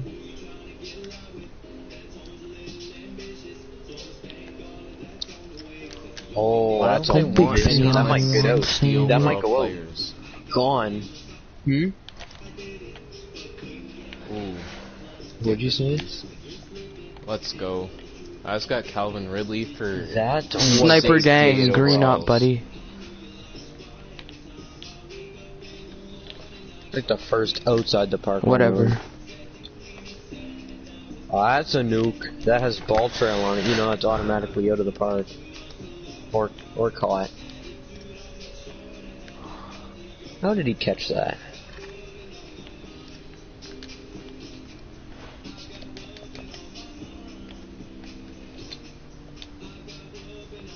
Don't catch that, Trout. Yes, it's gone. 458 on a missile. Let's go, Big T.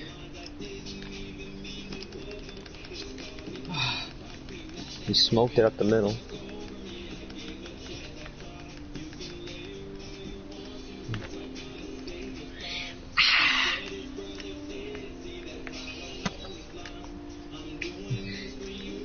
Let's go, Big Rizzo. Oh, well, that was a little lower. We could have. We're not losing this game. Executed that, man.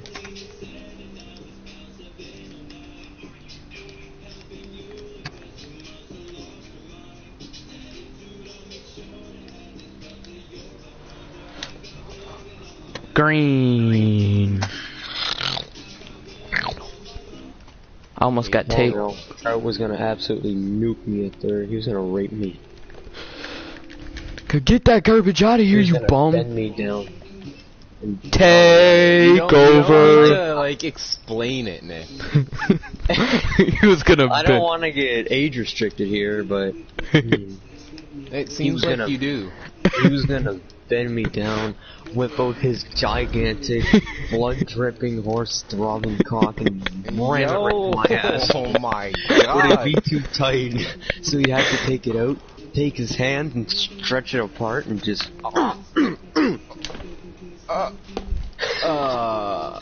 You know, we might have to take this stream down when it comes time. Yo, they record the party chat. Oh, they do. Oh, so you Buddy Boy 229, why do you gotta say that? No, that's us. What do you mean? I didn't say anything, Dumb and Blaze. Nah. Dumb Blaze. If they want to send me to court, I'm not going to court. I ain't going to court. You're going to court. I'm not going to court. Oh, you're fucked, buddy. No, I'm not. I didn't make anybody kill themselves. True, true. You only gotta make sure somebody kills himself. That's how you would have to Buddy Boy, that was so dark. I'm killing myself. Send him to court! No, don't send me to court! What if I actually get sent to court for this? That'd be kind of funny. Brown roll, I hate getting. Who lost, you bum? You're an absolute trash can! You lost on a wrap-up game. You absolute trash can! Oh my goodness. Now you know how it feels. You had a wide open mid-range, you... Oh my god. Just green it, buddy. I'm sorry. That wasn't nice. No, I didn't mean to run! Hey, yo, what are you doing? Wait.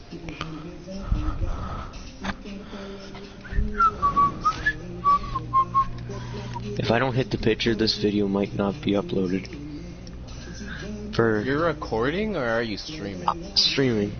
Oh, okay. Been the mall. Yes. I got murder on my mind. Trey, you're gonna get put to court for this. I get AK-40, I get AK-47s, Mac 11s, Glocks, and 9s. Pin me down with both his gigantic, blood-dripping, horse-throbbing cock and rendering my asshole. Oh my god. So you have to take it out, take his hand and stretch it apart and just... Ew. What if they're gonna see that? No, they're not. I am so confident they won't see it. If they do, I will delete my channel. If it doesn't get deleted by them. You're gonna get striked. No, Yeah, only you're gonna strike. get a strike. Cool, strike. I don't care. Laser I'll call Beam my got Trevor Hill and he'll striked 3 do the times in a rest. month. Ugh. If I lose, whatever. It's not a wrap-up game. Oh, I repped up. I can shut